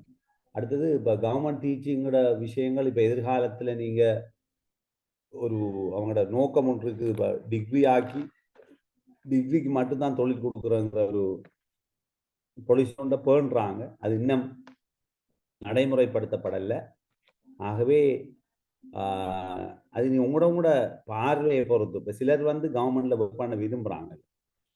காரணம் இந்த 50,000 60,000 ரூபாய் காசு எடுத்துட்டு வாழ்க்கை முழுக்க இப்படியோ இருக்க வேணும், அங்கேயும் வேலை செய்யணுங்கிறதால விரும்புகிறாங்க. சிலர் அப்படி இல்லை, பரவாயில்ல எங்களுக்கு கவர்மெண்ட் 50,000 ரூபாய் இருந்தாலும் கொஞ்சம் வேலை குறைவு பிரச்சனைங்கிற ஆக்களும் இருக்கிறாங்க. நீங்கள் அதை உங்களோட பார்வை எப்படி இருக்குதோ அதை பொறுத்து தானே தீர்மானிக்கப்படும். என்ன அப்படித்தானே? சார் அப்ப இது கவர்மெண்ட் ரெகக்னைஸ் இல்லையா எது எபெக்ஸ் கேம்பஸ் இந்த course? Apex campus government recognise இல்லைண்டா எப்படி அவங்களுக்கு ப்ரொமோஷன் கொடுப்பாங்க? பிஇடி முடிச்சாக்கள் டீச்சிங்கில் இருக்கிறார்கள் பிஇடி முடிச்ச உடனே உடனடியாக தூத்து ஊடுபடுது. அப்படி கொடுத்தது பார்த்துருக்கீங்களா, கேட்டிருக்கிறீங்களா? ஓ சார், நான் கேள்விப்பட்டேன். ஓ கேள்விப்பட்டிருக்கிறேன். அப்போ கேள்விப்பட்ட அப்போ ஜாப்புக்கு நீங்கள் போனால் உங்களோட பிஇடி இருந்தால் தூத்து நீங்கள் அப்பாயின்மெண்ட். ஓ அதுதான் சார் கேட்டேன். ஏ-லெவல் முடிச்சாங்களுக்கு ஜாப் அதைத்தான் சார் கேக்குறாங்க. அதான் ஏ-லெவல் முடிச்சாக்கள் ஜாப்புங்கிறது நீங்கள் நினைக்கிறா. இப்போ கிட்டத்தில் அண்மையில் நான் இப்போ இன்டர்வியூ இதுக்கு போயிருந்தேன். உங்களோட ப்ராக்டிக்கல் நடத்துகிற இன்டர்வியூ நடத்துறது மினிஸ்ட்ரியில் ஒரு 10 வேக்கர் தான் 30 பேர் எடுத்திருந்தான். இப்போ இலங்கையில் அப்போ கவர்மெண்ட் ஜாப் எல்லாருக்கும் டிகிரி முடிச்ச எல்லாருக்கும் டீச்சிங் கிடைக்கும்னு எதிர்பார்க்குறீங்களா? சார் அதுக்கு தானே சார் இந்த கால் பண்ணுவாங்க தானே சார், ஒரு இந்த மாகாண மாதிரி டீச்சிங் கோல் பண்ணக்குள்ள அந்த கால் பண்ணி நாங்க அப்ளை பண்ணி எக்ஸாம் செஞ்சு எடுக்கணும். எக்ஸாம் செஞ்சு பாஸ் பண்ணி அதுக்கு பிறகு வர இன்டர்வியூ ஃபேஸ் பண்ணனும் சார். 3 இன்டர்வியூ ஃபேஸ் பண்ணி தான் எக்ஸாம் என்ன இல்ல தானே? எக்ஸாம் இருக்கு. எக்ஸாம் இல்லன்னு சொன்னாங்களே. இல்ல எக்ஸாம் இருக்குது. எக்ஸாம் பாஸ் பண்ணினதுக்கு பிறகு தான் 3 இன்டர்வியூ இருக்குது. அதாவது கேளுங்க, நான் இப்போ கிட்டத்தில் போயிட்டு வந்தேன் 1 வீக் அங்கே மினிஸ்ட்ரி ஆஃப் எஜுகேஷனில் இந்த கிராஜுவேட் இதில் வந்து இன்டர்வியூ முடிச்சு தான் வந்திருக்கிறேன். 3 பயாலஜியும் இதுவும் பயோசிஸ்டம் டெக்னாலஜி இவங்களுக்கு மற்ற இதுகளுக்கு இன்டர்வியூ முடிக்க போனால் அவங்களுக்கு என்னென்னா நாம் நினைக்கிற மாதிரி லேசி இல்லை வாழ்க்கைங்கிறது போட்டி தான். அது கவர்மெண்ட்டில் நீங்கள் ஒரு டிகிரி முடித்தாலும் வந்து எக்ஸாம் பாஸ் பண்ணி அந்த மார்க்ஸில் நீங்கள் இப்போ 50 பேர் தேவைன்னா 150 பேர் எடுப்பாங்க. 150 பேருக்குள்ளே நீங்கள் உங்களோட மார்க்ஸ் வரணும். ரெண்டாவது அந்த மார்க்ஸோட சேர்த்து நீங்கள் உங்களோட சர்டிஃபிகேட் பார்ப்பாங்க. முதலாவது எக்ஸாம், ரெண்டாவது. மூணாவது விஷயம் சர்டிஃபிகேட்லாம் ஓகே, உங்களோட எல்லா அமெரிக்கன் செஞ்சேன்னா ஒரு ப்ராக்டிக்கல் நடக்கும், நீங்கள் படிப்பிச்சு காட்டணும் 5 நிமிடங்களுக்கு. இவ்வளவும் சேர்த்து வர மார்க்ஸில் தான் நீங்கள் டீச்சிங் போகிறதா இல்லையாங்கிற தீர்மானிக்கப்படும். கிளியரா விளங்குதா உங்களுக்கு? எங்களுக்கு வந்து வேறையாவா சார் கால் பண்ணும் பிஎடுக்கு? எப்படி பிஎடுக்கு வந்து வேறையாவா கால் பண்ற இல்லாட்டி டீச்சிங்க்கு தான்? அது டீச்சிங்கு கால் பண்ணுவாங்க. இதில் ஒரு விடயம் இருக்கிறது என்னன்னா, இப்போ கொலம்பு யூனிவர்சிட்டி மற்ற அதில் பேராதனியை போன்ற பல்கலைக்கழகங்களில் நீங்கள் பிஇடியை முடிச்சு கொண்டால் உங்களுக்கு தொழில் வாய்ப்பு கவர்மெண்ட்டில் வழங்கப்படுவதற்கான பாசிபிலிட்டி கூட. அதுக்கு நீங்கள் இன்டர்னலாக போகணும். அதுக்கு நீங்கள் யூனிவர்சிட்டிக்கு ஏ-லெவல் எழுதி எடுத்து ஹை சைட் ஸ்கோர் எடுத்து போகணும். பிஇடிக்கு தெரிவு செய்யப்பட்டு போகணும். பட் இங்கே பிஇடி முடிச்சாலும் நீங்கள் அப்ளை பண்ணி யூஜிசி ரெகக்னைஸ்னா அவங்கள ரிஜெக்ட் பண்ணிடலாம். உங்களை டீச்சிங் கால் பண்ணுறீங்க. நான் சொல்ல கிளியர் ஆகிக்கிறீங்களா? இது யூஜிசி ரெகக்னைஸ் இல்லையா சார்? அப்ப யூஜிசி இது தெரியாமல நீங்க இந்த கோர்ஸ் செய்றீங்க? யூஜிசி ரெகக்னைஸ் உள்ளது இது. இல்ல நீங்க பயங்கரமா சொல்றீங்கல்ல சார், அதுதான் டவுட் வருது. யூஜிசி ரெகக்னிஷன் இல்லன்னு சொல்லி நீங்க பார்க்கலையா? இது நான் பயங்கரமா சொல்ல, நீங்க பயங்கரமா யோசிச்சு கொண்டு எல்லாத்தையும் பார்த்தா சார் கால் வச்சது. அதான் நீங்க இப்ப யூஜிசி ரெகக்னைஸ் இது ரெகக்னைஸ் இருந்தா இந்த பிஇடி முடிச்சாங்களுக்கு தூத்து கொடுத்துருக்காங்க. காலேஜ் ஆஃப் எஜுகேஷன்ல பாஸ் அவுட் ஆகி பிஇடி முடிச்ச உடனே எபெக்ஸ்ல வந்து என்ன நடந்துருக்கு தூத்து கொடுத்துருக்காங்க. ஸோ நீங்களும் கால் பண்ற நேரம் அப்ளை பண்ணி அந்த எக்ஸாம் எழுதி போனா உங்களுக்குரிய சப்ஜெக்ட் ஒன்று இருக்குமா இருந்தா நீங்க அதுல டீச்சிங் எடுக்கலாம். ஆனா 100% நான் பாஸ் பண்ணுவேன் டீச்சிங் எனக்கு போவேனுங்கிறதுக்கு இலங்கையில அப்படி அந்த அளவுக்கு ஒரு வேக்கண்ட் இல்லை. அதான் சொன்னேன் 150 பிஎஸ்சி கிராஜுவேட் வராங்க, 50 பேர் எடுக்கப்பட போறாங்க. கிளியரா உங்களுக்கு நான் சொல்றது. அதுல யார் அதிர்ஷ்டசாலின்னா அந்த 50க்குள்ள தெரிவு செய்யப்படுறாங்க. சார் அப்ப ஆனா அதுக்காக எக்ஸாம் இல்லைன்னு செலக்ட் சொல்றாங்களே பண்ணாங்களே சார். சார். அதான் எக்ஸாம் இல்லை யாருக்குண்டா பிஇடி முடிக்கிற கலம்பு யூனிவர்சிட்டி பேராதனையில் இருக்கிற ஆட்களுக்கு பிஇடி முடிச்சா இன்டர்னலி போய் நீங்க ஜெட் ஸ்கோர் எடுத்து யூஜிசிக்குள்ளார போய் முடிச்சா உங்களுக்கு எக்ஸாம் இல்லை. பட் இப்ப நடக்கிற எல்லாத்துலயும் எக்ஸாம் நடந்தது. ஆனா சபரகமு மட்டும் கிராஜுவேட்டுக்கு வேகன்சி கூட இருந்ததால எக்ஸாம் இல்லாம நேரடியாக இன்டர்வியூ எடுக்கிறான். சபரகமு ப்ராவின்ஸ் நேஷனல் ஸ்கூல் வந்து எக்ஸாம் வடமேல் மாகாணத்துக்கு எல்லாம் எக்ஸாம் நடந்துச்சு சார். நடந்து வடமேல் இன்டர்வியூ மாகாணம் நடந்துச்சு. அது இப்ப 50 பேர் தேவை போட்டிருக்கிறாங்க. 30 பேர் என்ன செய்த எக்ஸாம் நடத்துறியா 30 பேரையும் எடுக்கிறியா? சார் பிஏடி செஞ்சால் எஸ்எல்இஎஸ் அடுத்தது பிரின்சிபல் சர்வீஸ் எக்ஸாம் அப்படி அப்ளை பண்ணிக்கிறாங்க. என்னண்டா எபெக்ஸ்ல செஞ்ச ஒருத்தருக்கு வந்து பிரின்சிபல் சர்வீஸ் எக்ஸாமுக்கு அட்மிஷன் வந்து நான் அதை பார்த்தேன். ஒரு எபெக்ஸ்ல பிஏடி முடிச்சவரு. உங்களோட வயது 29க்குள்ள இருக்குதா? நீங்க பிஇடி முடிச்சிருக்கிறீங்களா? எஸ்எல்இஎஸ் எழுதலாம். ஓப்பன் எழுதி பாஸ் பண்ணினா உடனே எஸ்எல்இஎஸ் கிடைக்கும். எந்த தடையும் கிடையாது. கிளியரா அப்ப உங்களுக்கு? அதுக்கு வந்து 5 வருஷம் டீச் பண்ணணும்னு சொல்லிக்கு தானே. அது 5 வருஷம் தேவையில்லை. அதான் உங்களுக்கு விளங்காம இருக்குதுன்னா இலங்கையில 2 விதமான நிலைமையில ஆட்கள் சேர்க்கிறாங்க உயர் பதவிகள். எக்ஸிகூட்டிவ் சர்வீஸ் கொண்டு லிமிட்டட் அண்ட் ஓப்பன். ஓப்பன் எக்ஸாம்ங்கிறது 28 வயது அல்லது 29 ஒவ்வொரு சர்வீஸை பொறுத்து வேறுபடும். இப்போ எஸ்எல்இஎஸ்ண்டா 29 வயதுக்கு உள்ளவங்களோட வயது இருந்தால் நீங்க டிகிரி முடிச்சிருந்தால் ஓப்பன் எக்ஸாமில் எழுதினா நீங்க 5 வருஷம் சர்வீஸ் தேவையில்லை. டீச்சராக இருந்தால் வயதில்லை இல்லை 29 வயது இல்லை நான் எத்தனை வயதுக்குள்ளே எழுதலாம். 5 வருஷம் சர்வீஸ் இருந்தா போதும். விளங்கிட்டா உங்களுக்கு? கிளியரா? விளங்கிட்டா விளங்க இல்லையா? நீங்க ஃப்ரெஷ்ஷாக டிகிரி முடிச்சுட்டு எஸ்எல்இஎஸ் எழுதுறா 29 வயதுக்குள்ள இருக்கும். இல்ல 5 வருஷம் சர்வீஸ் இருக்கும் லிமிட்டட் எழுதுறா. சார் இப்ப நாங்க பிஇடி முடிச்சிட்டு சரியா சார், இப்ப டீச்சிங் எடுக்காம பிரின்சிபல் அந்த எக்ஸாம் எழுதினா ஏழும் டீச்சிங் எடுத்தா 5 வருஷம் டீச் பண்ணிக்கலாம் அப்படியா? பிரின்சிபல் எக்ஸாம் எழுதுறதுக்கு வந்து ஓப்பன் இல்லை, லிமிட்டட் மட்டும்தான் டிகிரி டீச்சரா இருக்கும். எஸ்எல்இஎஸ் எழுதுறதுக்கு நீங்க டீச்சிங்ல இருக்க தேவையில்லை, டிகிரி இருந்தா காணும் பிஇடி.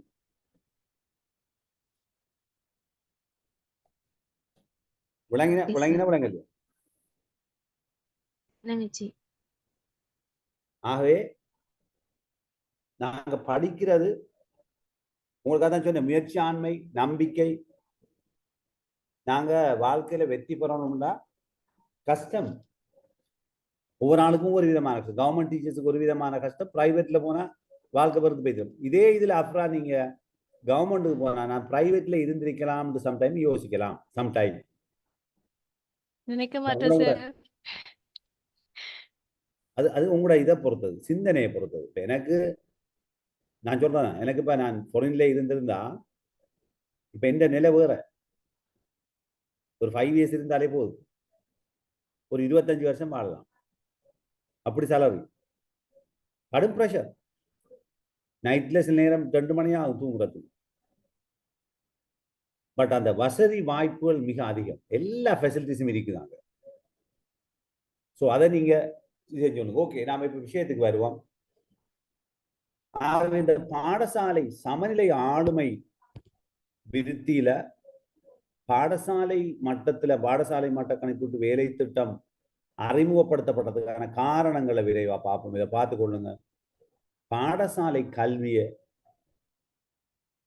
முடிச்சு கொண்டு நிறைய பேர் வந்தான், டிகிரியை முடிச்சு கொண்டு வந்தான். அவங்கள பத்தி பகுப்பாய்வு செய்தாங்க. என்டிசி நேஷனல் எஜுகேஷன் கமிஷன்ல ஒரு ஆய்வு செய்து தேடி பார்த்தாங்க. திறமையே கிடையாது, வெறுமனே கல்வியை முடித்திருக்கிறார்கள். பாடசாலை கல்வியில எந்த விதமான திறன்களும் வளர்க்கப்படல. பரீட்சையை மையமாக கொண்டு வெறுமனே அவர்களுக்கு வழிகாட்டல் நடந்திருக்கிறது, புள்ளிகள் வழங்கப்பட்டிருக்கிறது. நான் சொன்னது கிளியரா? விளங்கிட்டா உங்களுக்கு? நல்ல திறன்கள் வளர்க்கப்படுதா பாடசாலையில? நல்ல மனப்பாங்குகள் ஒரு சில எல்லா பாடசாலையிலையும் குற்றம் சொல்லல, பட் அநேகமான பாடசாலைகள் திறன்கள் வளர்ப்பதில் தவறு இருக்கிறது. ஏனென்றால் அங்க திறன்களை விட பரீட்சையிடப்படுகின்ற புள்ளிகள் முக்கியமானது. நல்ல மனப்பாங்குகள் வளர்ப்பதில் நாங்கள் ஃபெயில் ஆயிருக்கிறோம். ஏனென்றால் மனப்பாங்குகள் முக்கியம் இல்லை, புள்ளி முக்கியம். ஆற்றல்கள் தொடர்பாக கருத்து கொள்ளப்படுவதில்லை. இதனால திருப்தி இல்லை. ஆகவே பாடசாலை இரண்டாவது விஷயம், பாடசாலையில் இருக்கிற பரீட்சை பெறுவர் 9A பெற்றிருக்கிறார்கள், 3A பெற்றிருக்கிறார்கள், ஸ்காலர்ஷிப் பாஸ் பண்ணியிருக்கிறார்கள். ஆனால் அது ஒரு திறமையான முறை இல்லை, அளக்கிற முறை. நீங்க திருப்தி அடைகிறீங்களா உங்களோட பரீட்சையில்? பரீட்சை முறை நல்லமா கூடாதா? இலங்கையில் எப்ப இருக்கிறது? நல்லமா கூடாதா? அப்படின்னா எப்படி சார் கேக்குறீங்க? இப்ப இருக்கிற பரீட்சை முறை நல்லமா கூடாதா? வினைத்திறனான வினைத்திறனற்றதா?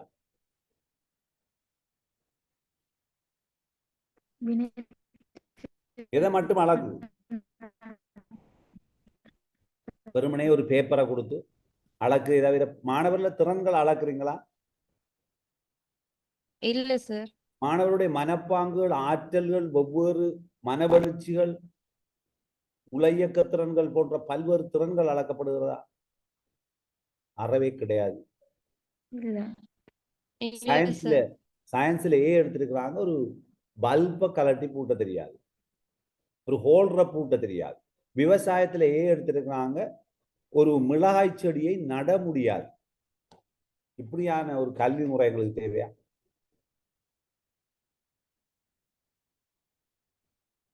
ஆங்கிலத்துல எடுத்திருக்கிறாங்க, ஒரு வசனம் சரியா பேச தெரியாது.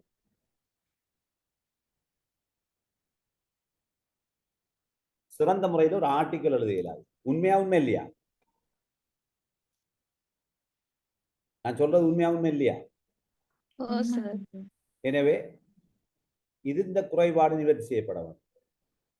இப்ப பாருங்க, மூணாவது விஷயத்தை கொஞ்சம் ஒரு ஆள் வாசிங்க. நீங்க வாசிச்சா நல்லா இருக்கு, வாசிங்க. சொல்லுங்க. சேவையில் ஈடுபட்டுள்ள ஆசிரியர்களால் ஆற்றப்படும் பணிகள் தொடர்பாக பொதுமக்கள் நிதமும் தேடியறிய முனைப்பு காட்டுகின்றமை. அது என்னது? கருத்து என்ன? நீங்க நினைக்கிறீங்க கவர்மெண்ட் டீச்சர்ஸை பத்தி எவ்வளவு விமர்சனங்கள் சமூகத்துல இருக்குது? ஏன்? பொதுமக்களுக்கு திருப்தி இல்லை. சும்மா வெறுமனை புத்தகத்தை படிச்சுட்டு போறாங்க, நேரமும் அவங்க இது செய்யறதால டீச்சர்ஸ் இதை விட வினைத்திறனா வேலை செய்யணும் மக்கள் எதிர்பார்க்கலாம். பட் அன்பார்ச்சுனேட்லி இலங்கையில் அது இல்லை. நாலாவது விடயம், மாணவர்கள் இடைவிலை சொல்றாரு. அப்படி உங்களோட ஏரியாவில் இருக்குதா? யாராவது சொல்லுங்க, எக்ஸ்பீரியன்ஸ் இருந்தா. ட்ராப் அவுட் யாராவது சொல்லுங்க, ட்ராப் அவுட் இருக்குதா உங்களுடைய உங்களோட பிரதேசங்கள்ல பிள்ளைகள் இடைவிலை போற தன்மை இருக்குதா இல்லையா? குயிக்கா சொல்லுங்க. இருக்குதா? இருக்குதா இல்லையா? ஒரு சிலர் இருக்கிறாங்களே சார். சில பின்தங்கின பாடசாலைகள் அப்படி இருக்குது. மிக கஷ்ட பிரதேசங்கள்ல எல்லாம் மாணவர் இடைவெளி வச்சிருந்தாங்க. விருப்பம் இல்லை. ஏனென்றா கவர்ச்சியற்ற முறையில கற்பித்தல் நடக்கிறது. நீங்க புத்தகத்தை படிப்பிச்சு எக்ஸாம் வச்சா பிள்ளை வராது, பாடசாலைக்கு வருவது குறைவாக இருக்கும். அடுத்தபடியே மாணவர் அடைவை மதிப்பிடுவதற்கு அறிவை மட்டும்தான் நீங்க அளக்குறீங்க சோதனை. நீங்க எப்பயாவது பிடி பாடத்துல புள்ள பாயிர ஆற்றலை அளக்குறீங்களா? எத்தனை பேர் கிரவுண்டுக்கு போய் வேலையிறாங்க பிடி? எங்கேயாவது சயின்ஸ்ல ஒரு புள்ளையோட பிராக்டிக்கல் செய்யற ஆற்றல் அளக்கப்படுகிறதா? பிடிஎஸ் பாடம் தெரியுமா? சொல்லுங்க. பிடிஎஸ் தானே செயல்முறை தொழில்நுட்பம். அந்த பாடத்தை பத்தி கொஞ்சம் சொல்லுங்க. அமைக்கு ஒரு 2 நிமிடம் சொல்லுங்க. நீ சிலர் படிப்பிக்கிறார்களாம் சொல்லுங்க. அதுல வந்து பரீட்சைக்குத்தான் மெயினா என்னமாலும் ஒரு ஆக்கம் செய்ய சொல்லுவாங்க. அதுல அப்படித்தான் அந்த ஆக்க வேலைகள் மாதிரி தான் சார் நடக்குது. வேற எக்ஸாம் வந்து இந்த பாடம் ஆக்க வேலை மரம் செடி என்னென்ன இருக்குன்னு சொல்லுங்க. content. விவசாயம் இருக்குது, விவசாயம் சம்பந்தம் சார். அடுத்தது இந்த மரம் செடி கொடி நடுது. அடுத்தது வந்து இந்த குக்கிங் Electronic, அது சம்பந்தமும் இருக்குது. மனையியல் plumbing, சம்பந்த விஷயங்கள். சமையலறை, தையல். எத்தனை பிள்ளைகளுக்கு பிளம்பிங் ஒரு பைப்பு பொருத்த கற்றுக் கொடுக்கப்படுது பாடசாலை? அதுதான் சார் சொல்றேன். அது வந்து குறைவு. விவசாயம் மட்டும் ஓரளவுக்கு செயற்படுத்தப்படுது. இப்ப எங்கட பாடசாலையை பொறுத்த வரையிலண்டா விவசாயம் அந்த அந்த பாத்திகள் செய்யறது, அந்த மர நடுகைகள் அதுகள் மட்டும் ஓரளவு செய்யப்படுது. மத்தபடி இந்த உங்களோட குக்கிங் அதிபர் அதிபர் உங்களோட அதிபர் விலங்குல சார் உங்களோட அதிபர் பிரின்சிபல் யார்? அப்படின்னு கேட்டா சார் பேரா இல்ல இல்ல அவர் எப்படி என்ன நிலைப்பாடு உள்ள ஆள்னு கேட்கிறேன். அவர் ஸ்கூலை டெவலப் பண்ணணும் அப்படிங்கிற ஸ்கூல்ல டெவலப் பண்றதுதான். ஆனா அந்த அவர் இந்த இது டீச்சர் அதுக்குரிய டீச்சர்ஸ் இல்லன்ற பிரச்சனை சார். நான் சொல்ல விவசாயம் செய்யறாண்டா ஒரு அதிபர்கிட்ட ஏதோ ஒரு தூர நோக்கொண்டு இருக்கணும் சொல்லவா? இல்ல அதெல்லாம் விவசாய வேலைகள் நடக்குது சார். நிறைய இந்த மர நடுகை திட்டம் அவரு என்னமா இப்போ எங்க ஸ்கூலுக்கு ஒரு புதிய டீச்சர் ஒன்று வந்தாலும் சார் அந்த டீச்சர்ல கையால ஒரு மரம் நடுவாரு. ஏதாவது ஒரு செடி மரம் ஒன்று நட்டுருவார் அந்த டீச்சர் வந்த ஒரு கிழமையிலேயே புதிய நியூ அப்பாயின்மெண்ட்ல வந்த அந்த அந்த வகையில கொஞ்சம் அப்படியில ஈடுபாடுகிறது சார். அதனால டீச்சர் இல்ல இங்க வேலை செய்ய அதிபர் ஒரு உந்துதலால பிடிஎஸ்ல விவசாய பாடங்கள் நடைமுறைப்படுத்தப்படுது. அப்படித்தானே? ஓ சார். ஓ இதுதான் சொன்ன வந்தேன். இந்த டீச்சர்ஸுக்கு அந்த பாடங்களை பிராக்டிகலா படிக்க இல்லை. எனவே பொதுவா அறிவை மாத்திரம். அடுத்தது பாருங்க, அரசும் பெற்றோரும் கல்விக்காக செலவு செய்யும் தொகைக்கு ஏற்றவாறு வாசிங்க. மிக முக்கியமான விஷயம் வாசிங்க. அரசும் பெற்றோரும் கல்விக்காக செலவு செய்யும் தொகைக்கு ஏற்றவாறு இறுதி விளைவு கிடைக்கிறதில்லை. நீங்க 13 வருடம் ஒரு பிள்ளை படிச்சு யூனிவர்சிட்டிக்கு போகலன்னா அந்த பிள்ளையோட எதிர்காலம் என்ன?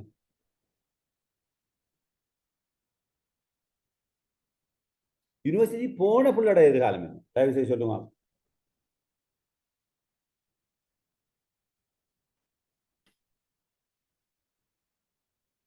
அப்ரா இருக்கிறீங்களா? அப்ரா இருக்கிறீங்களா? லீவ் ஆயிட்டீங்களா? சார் யூனிவர்சிட்டி போன ஆட்களோட எதிர்காலம் என்னண்டா கேக்குறீங்க சார்? எதிர்காலம் என்னவா இருக்கிறது இலங்கையில? நோக்கம் வந்து ஏதாவது ஒரு தொழில் வாய்ப்பை பெற்றுக்கொள்றது அப்படி ஒரு நோக்கமாய்க்கும். ஆனா அதுல வந்து 100% எல்லாருக்கும் கிடைக்கிறல்ல சார். அநேகமாக பட்டதாரிகள் தொழில் இல்லாம தான் நிக்கிறாங்க. சரி சார் அதோட வந்து இப்ப பட்டதாரிகள் இப்ப மிச்சம் பேர் டிஓ ஆயிந்து திருப்பி டீச்சிங்க்கு போட்டு மிச்சம் கஷ்டத்துல தான் அதுலயும் சில பேர் தான் செலக்ட் ஆகிக்கிறாங்க. சரி, இலங்கையில இப்ப நான் ஒரு கோர்சஸ் எனக்கு தெரிஞ்ச நல்ல கோர்ஸ் ஒன்றை சயின்ஸ்ல கெமிஸ்ட்ரி பாடத்துல ஸ்பெஷல் செய்து ஃபர்ஸ்ட் கிளாஸ் கொடுத்த ஆளுக்கு இலங்கை இருக்கிற தொழில் இருக்கு.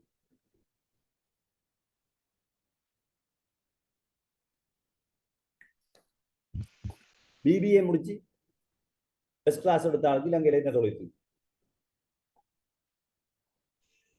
அவங்க டாக்டர் தானே சார்? சயின்ஸ் செஞ்சா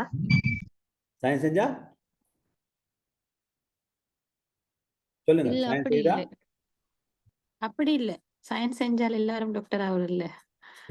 சயின்ஸ் செஞ்சா டாக்டர் ஆகிற ஒரு டிஸ்ட்ரிக்ட் 50 பேர் எடுப்பாங்க. 5000 பேர் சோதனை 50 பேர் மெடிசின் என்ன பண்ணுவாங்க? மீதி 4500 என்ன செய்வோம்? பிஎஸ்சிக்கு ஒரு இன்னும் ஒரு 30 பேர் போவாங்க. அக்ரிகல்ச்சர் ஒரு 10 பேர் போவாங்க. மீதி ஆட்கள் அதே நேரம் இதுல அந்த பாடத்துறையில அப்புறம் ஸ்பெஷலைஸ் பண்ணினால் ஏன் நான் சொல்றேன்டா கிட்டத்தில் ஒரு பிள்ளை வந்து கெமிஸ்ட்ரி ஸ்பெஷல் கிளாஸ், அந்த பிள்ளைக்கு டீச்சிங் போகிறதுக்கு வந்திருக்கு. அந்த பிள்ளைக்கு இலங்கையில செலவழிக்கப்பட்ட காசு தெரியுமா உங்களுக்கு எவ்வளவு? கெமிஸ்ட்ரி 4 வருஷம் படிப்பிக்கிறதுக்கு யூனிவர்சிட்டியில யார்கிட்ட காசு? அது பேரண்ட்ஸ். பேரண்ட்ஸா காசு செலவழிச்சாங்க யூனிவர்சிட்டியில? இல்ல இல்ல இல்ல மகாபோல மகாபோல இல்ல இல்ல, கவர்மெண்ட் அது மகாபோல இல்ல, கவர்மெண்ட் தான். கவர்மெண்டா? நல்ல ஆக்கள் நீங்க.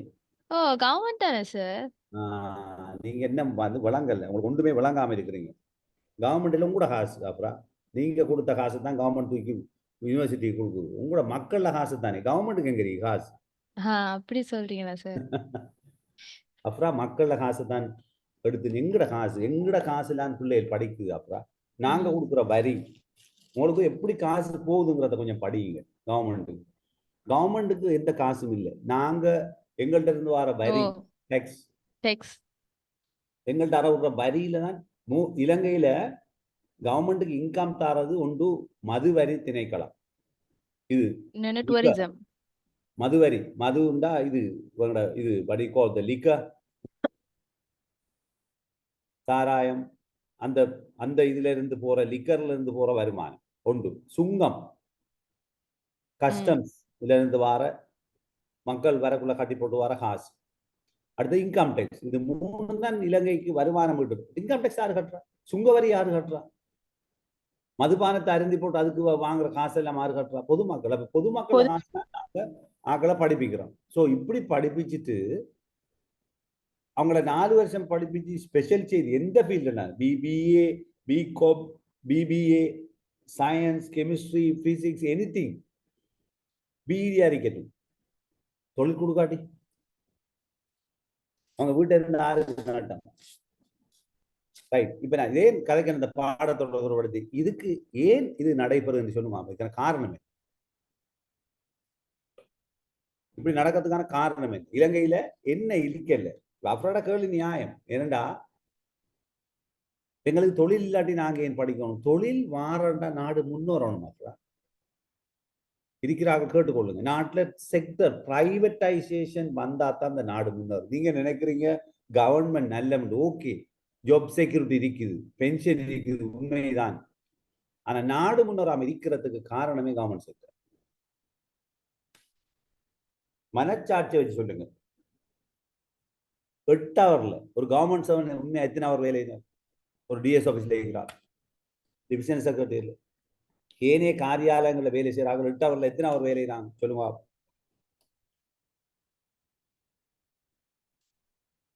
எத்தனை அவர் வேலை வாங்க? 2 ஹவருக்கு மேலே இல்லை. இப்ப விலகி கொள்ளுங்க. இந்த பாடசாலையில உருவாக்கப்படுகின்ற இன்று ஒரு அளவு பல்கலைக்கழகங்கள் உருவாக்குகின்றவர்கள் தான் வெளிநாட்டுக்கு சென்று அந்நிய செலாவணியை கொண்டு வருகிறார்கள்.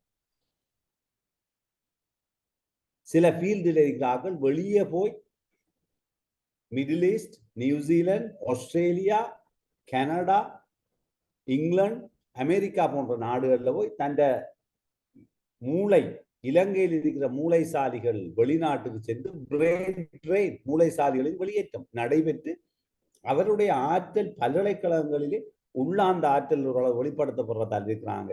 இலங்கையில பல்கலைக்கழகம் செல்லாமல் எத்தனை மேதைகள் இலங்கையிலே முடங்கி கிடக்கிறார்கள்.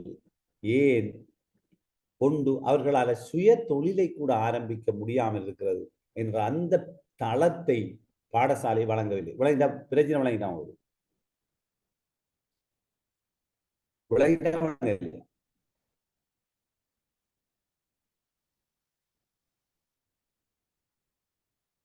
பிரச்சனை விளங்கிட்டா விளங்க இல்லையா?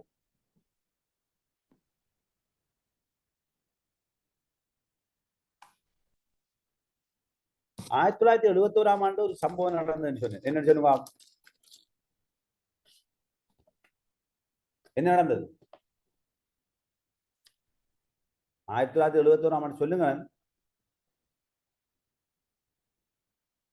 1971 ஆண்டு ஒரு சம்பவம் நடந்தது. சேவர கலவரம். இளைஞர்கள் விரக்தி அடைந்தார்கள். ஏன்? தொழில் வாய்ப்பில்லை. ஏன் தொழில் வாய்ப்பில்லை? தொழில் வாய்ப்பு கேட்ட கல்வி வழங்கப்படவில்லை. 72 ஆண்டு யாப்பு தொழில் முன்னிலை பாடங்களை அறிமுகப்படுத்தியது. இலங்கைக்கு பொருத்தமான தொழில்களை செய்வதற்காக. துரதிர்ஷ்டவசமாக அதுவும் மாற்றமடைந்து அந்த தொழில்கள் எதுவுமே இலங்கையில முன்னேற்றம் அடையலை. இலங்கையில தன்னிறை பொருள் படிச்சிருக்கீங்க. ஸ்ரீமாவு பண்டார் நாயக்காவுடைய காலத்துல தன்னிறை பொருளாதாரம், க்ளோஸ்ட் எக்கனமி, மூடிய பொருளாதார முறைமைகளை நாடு முன்னேறி வந்தது. பட் அந்த கடும் பிரஷரால மக்கள் அந்த ஆட்சியை நிராகரித்தது. ஆனா நாடு முன்னேறி வந்தது. பிறகு ஜே.ஆர். ஜெயவர்தன ஜனாதிபதி அவருடைய அரசு 1977ஆம் ஆண்டு வெற்றி அடைந்து 78க்கு வந்த உடனே ஓப்பன் எக்கனமி, திறந்த பொருளாதார கொள்கை பின்பற்றப்பட்டது. அதிலேயும் நாங்கள் தோல்வி ஏற்றிருக்கிறோம். நீங்க இதுல என்ன விட படிச்சா பொலிட்டிக்கல் செஞ்சாக இருக்கிறீங்களா? பொலிட்டிக்கல் எடுத்தாக ஷாமிலி என்ன பாடம்? ஏ லெவல்ல பொலிட்டிக்கல் செஞ்சாக இருக்கிறீங்களா? நஷானா பொலிட்டிக்கல் செய்திருக்கிறீங்களா? ஆறாவது அஃப்ரா எக்கனாமிக்கா? நான் கொமர்ஸ் சார். நீங்க கொமர்ஸ் படிச்சீங்க. கொமர்ஸ் பொலிட்டிக்கல் படிச்சாங்களா இருக்கிறீங்க? நான் பயோ சார்.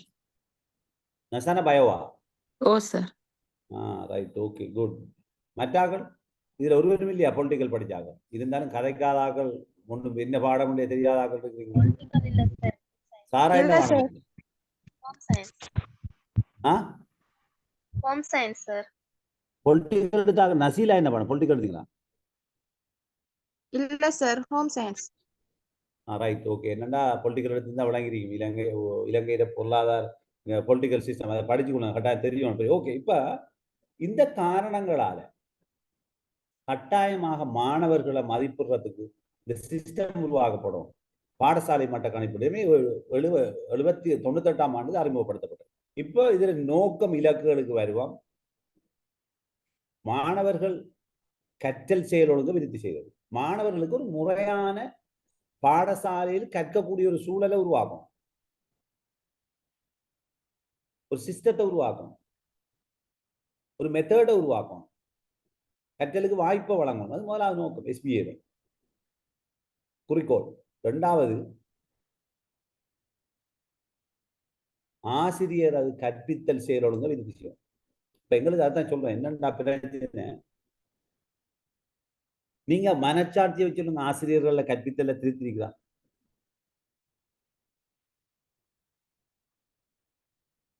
யாராவது சொல்லுங்க. நாம முழுமையா திருப்தி அடையலாமா பாடசாலை இருக்கிற கல்வி முறை? இல்ல சார், முழுமையாக திருப்தி அடைய முடியாது. ஒரு அளவுக்கு வேலை நடக்கலன்னு சொல்லல, பூச்சி சொல்ல வரவில்லை. பட் திருப்தி இல்ல, ஆனா இந்த ஓரளவு இந்த எல்லாராலையுமே பூரணமாக நடைபெறல சார். அதான் சிலர் வந்து வெரி சின்சியரா ஒர்க் பண்றாங்க. படிப்பு நாங்க ஒரு பிரச்சனை ஸ்கூல்ல டீச்சிங் அடுத்தது படிச்சு தரது ஒழுங்கு இருந்துக்க டியூஷன் கிளாஸே தேவையில்லை சார். உண்மையா அஃப்ரா சொல்றது 100% சரி. ஒரு பிள்ளை இலங்கையினுடைய இப்ப நீங்க மனச்சாட்சியை வச்சு நாம இடத்துல பேசுவோம். இது ஒரு முக்கியமான பாடம். என்னன்னா, வெளிநாட்டுல ஒரு பிள்ளை காலையில 7:30க்கு பாடசாலைக்கு வந்தா 1:30க்கு போகுது. 5 நாட்கள் பாடசாலை, பின்னேறம் எதுவும் கிடையாது பிள்ளைகள். OL-லையும் AL மட்டத்துக்கு வருகின்ற போது சில மேலதிக வகுப்புகள் நடைபெறும். மற்றும்படி அந்த பிள்ளைகள் totally free, no tuition class at all, from grade 1 to up to grade 8. என்னன்னா அங்க வந்து 9ம் 10ம் தான் O level, 11, 12 A level. எந்த காரணம் ஒன்றும் அந்த பிள்ளைகள் டியூஷனுக்கு போறதும் இல்லை, என்ஜாய் பண்ணது பிள்ளைகள். சாட்டர்டே சண்டே முழு என்ஜாய்மெண்ட். இலங்கையில பாடசாலைகள் இருக்கிற ஆசிரியர் வெக்கம் இல்லையா எங்களுக்கு? என்னுடைய பாடம், நான் ஒரு பாட ஆசிரியராக இருக்கிறேன், என்னுடைய பாடத்திற்கு ஒரு பிள்ளை வெளியே பணம் கட்டி டியூஷனுக்கு செல்கிறதே எனக்கு வெட்கம் இல்லையா? என்னுடைய பொறுப்பை நான் நிறைவேற்ற முடியாமல் நான் பாடசாலைக்கு சென்று கதைத்து கொண்டிருக்கிறேன், நான் என்னுடைய பணியை நிறைவேற்றவில்லை. அங்கே வெளியே பிள்ளை டியூஷனுக்கு போய் 2:30 மணிக்கு முஸ்லீம் ஸ்கூல்கள் 2:10க்கு பாடசாலை கலைகிறது, தமிழ் சிங்கள பாடசாலையில் 1:30 கலைகிறது. வந்து 3 மணி அல்லது 3:30 மணிக்கு டியூஷன் ஆரம்பித்து 6 மணிக்கு முடிவடைகிறது அல்லது 6:30க்கு முடிவடைகிறது. சில நேரம் நைட் கிளாஸும் நடக்குது. சாட்டர்டே 6 மணிக்கு தொடங்கி மாலை 6 மணி வரை நடக்குது. ஏற்றுக்கொள்றீங்களா? அப்படி நடக்குதா நடக்கலையா சொல்லுங்க வாயத்திறந்து. அப்படி இல்லையா? நான் கேட்டதுக்கு தெளிவா இருக்குதா? இது கொடுமையா தெரியலையா உங்களுக்கு? ஆகவே இந்த செயல் ஒழுங்கு மேம்படுத்தப்பட வேண்டும் என்ற நோக்கத்துக்காக SBA அறிமுகப்படுத்தினார். SBA வந்தால் டியூஷன் உடைந்து போச்சான்.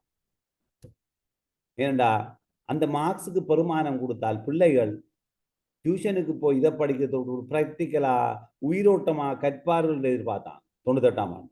அது நடக்கல. அதுக்கு வருவோம் நாங்கள். ஆகவே கற்றல் கற்பித்தலை மேலும் வினைத்திறனாக செயற்படுத்த வழிவகுக்கும் செயலொழுங்கு அன்ன 3வது விடயத்தை யோசிச்சான். கற்றல் கற்பித்தல் வினைத்திறன் நடக்கும், டியூஷனுக்கு போகாது பிள்ளைகள் பாடசாலைக்கு விரும்பி வரும் எதிர்பார்த்தான். இதை கொஞ்சம் அண்டர்லைன் பண்ணுங்க. 4வது கொஞ்சம் சொல்லுங்க. எனக்கு நான் பல தடவை சொல்லியிருக்கிறேன். 4வது தயவு செய்து சொல்லுங்க. கருத்து என்னன்னு? என்ன மெயின் விஷயம் சொல்லுங்க. 6வது கொஞ்சம் கதைங்க தயவு செய்து குயிக்கா சொல்லுங்க.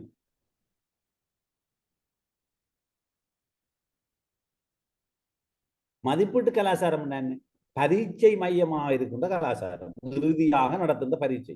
கணிப்பீடு என்ன? பிள்ளைய முழுமையாக அந்த வருடம் முழுவதும் பிள்ளையோட ஆற்றல் அளக்கிறதுக்காக பல்வேறு, நான் பின்னுக்கு பார்ப்போம், பல்வேறு விதமான செயற்பாடுகளை செய்து மாணவர்கள் அளக்கிற, அவனுக்கிட்ட என்ன திறமை இருக்கிறதுங்கிறத துல்லியமா அளக்கின்ற செயல்முறை தான் அந்த கணிப்பீடு. மதிப்பீடு என்பது வெறுமனே ஒரு 2 மணித்தியாலம் அல்லது 3 மணித்தியாலங்கள் ஒரு பேப்பரை வழங்கி செய்கின்ற வேலை. ஏற்றுக்கொள்றீங்களா? அப்ப என்ன கலாச்சாரத்துக்கு மாத்திரத்துக்கு SBA உருவாக்கப்பட்டது சொல்லுங்க. என்ன கலாச்சாரம்? நசானா என்ன கலாச்சாரம்? சாரா, ஷாமலி, நசீலா சொல்லுங்க. என்ன கலாச்சாரம்? மதிப்பீட்டு கலாச்சாரத்திலிருந்து சொல்லுங்களேன். அப்ரா, கணிப்பீட்டு கலாச்சாரத்துக்கு. கணிப்பீட்டு கலாச்சாரத்துக்கு மாத்திர நோக்கம் நடக்கல. அடுத்தது சொன்னோம் என்ன? நீண்ட உரையாடல் செய்தோம், நீண்ட வகையிலே கலந்துரையாடினோம். என்ன நோக்கம் சொல்லுங்க. விரைவா சொன்னதான் போகலாம், பேசாம இருந்தா ஏலாம். சொல்லுங்க. மாணவர்கள் ஆளுமை. என்ன ஆளுமை? சமநிலை.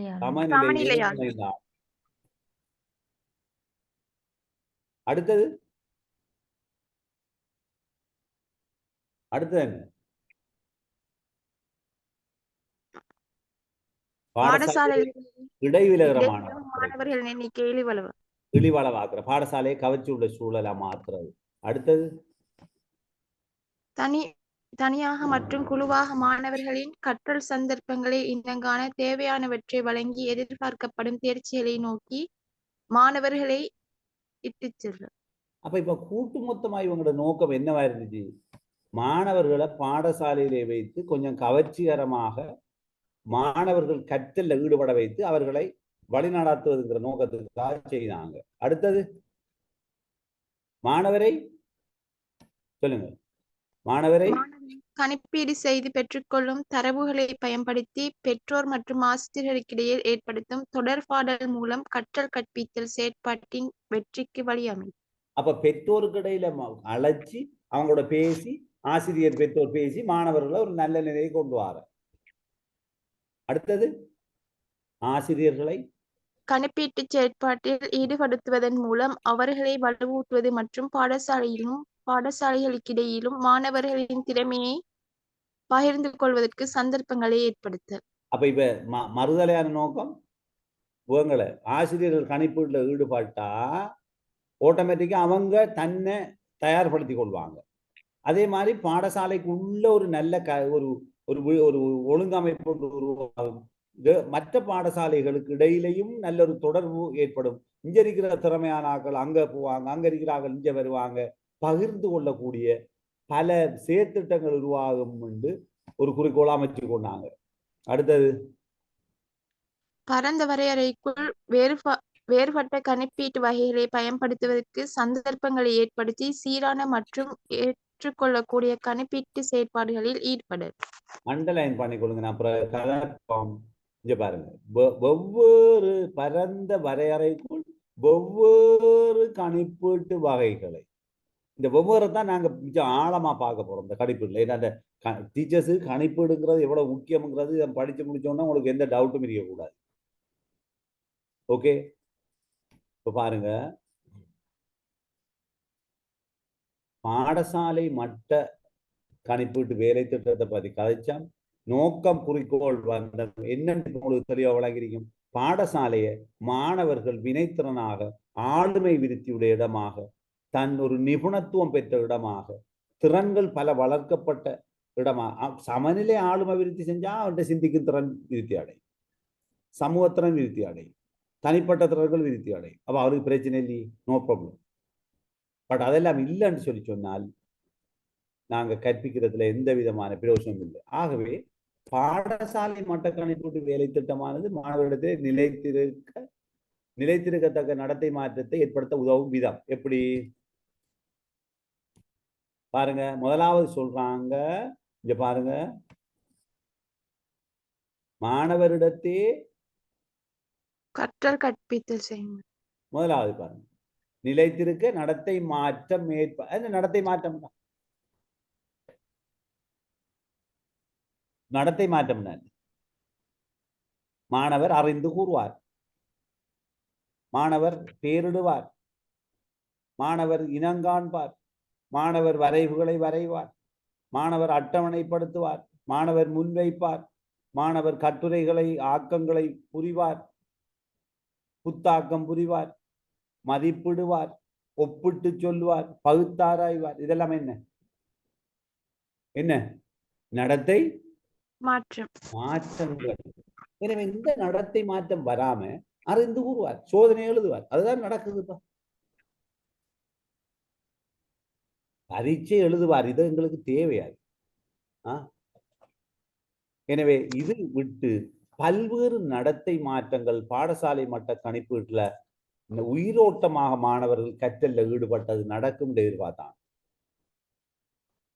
எனவே மாணவர்கள் உண்மையான கணிப்பீடை, பாடசாலை மட்ட கணிப்பீடு, நிறைய இதுல கதைப்பு அடுத்தடுத்த பாடங்கள்ல உண்மையான பாடசாலை மட்ட கணிப்பீட மாணவர்கள் மேற்கொண்டால், நீங்க இப்ப நான் ஒரு சின்ன உதாரணம் சொல்லுங்க. ஃபாரின்ல டியூஷன் இருக்குதா? நசானா அங்க டியூஷன் இருக்குதா? முதலாம் பிள்ளைகளுக்கு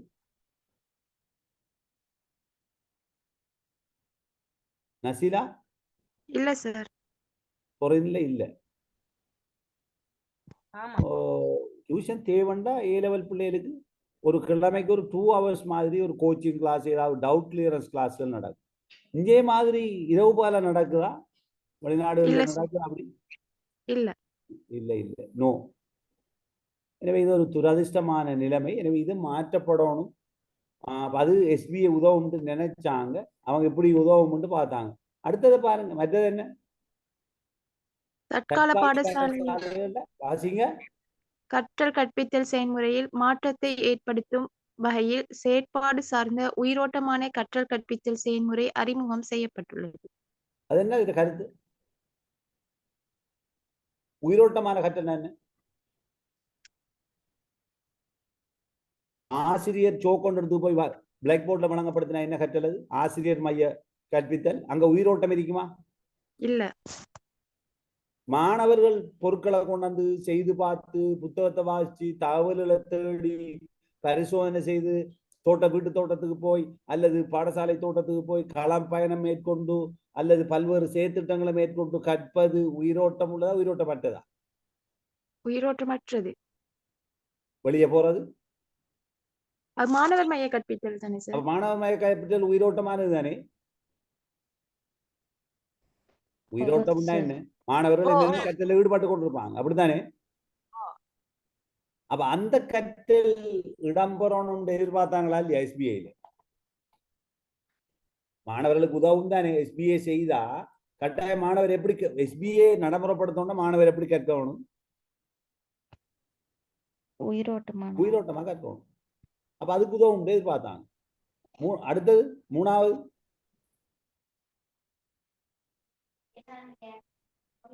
வாசிங்க நசீரா. மாணவர்கள் தாம் கற்பதே யாது என விளங்கி கற்றலே பொருளுள்ள கற்றல் என்பதால் கற்றல் என்பதால் கருதப்படுகின்றது. மாணவர்கள் கற்றலில் ஈடுபடும் போது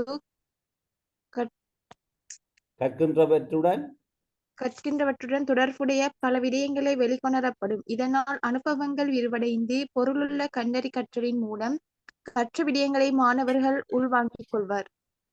அப்ப SBA நடைமுறைப்படுத்தின மாணவர்கள் எப்படி கற்பாங்க? பல விடயங்கள் அவங்கள்ட்ட இருந்து வெளிக்கொணரப்படும். அவங்களோட அனுபவங்கள் பல பெறப்படும். அனுபவங்களை வழங்குறதுக்காக நீங்க களத்துக்கு கூட்டி போவீங்க, வகுப்பறையில பல செயற்பாடுகளை மேற்கொள்வீங்க, பல ஆக்கங்கள் நடைபெறும், எக்ஸிபிஷன் நடக்கும், ரோல் பிளே நடக்கும். அப்ப SBAல செய்த வேலையில் அவ்வளவு என்ன செய்யும்? மாணவர்களை பல்வேறு திறன்களை விருத்தி அடைய செய்யும்.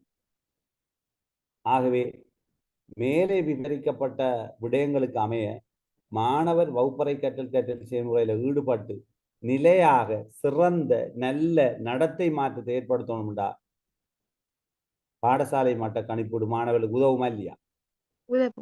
ஆனா நாங்க பார்ப்போம், இதோட முடிச்சு கொண்டு அடுத்த வகுப்புல தொடருவோம். ஆசிரியர் மைய நாங்க அடுத்த இதுல கணிசமாக நாங்க போகலாம். என்னண்டா நிறைய விடயங்களுக்கு பேசிக் விஷயம் கிடைச்சிருக்கிறோம்.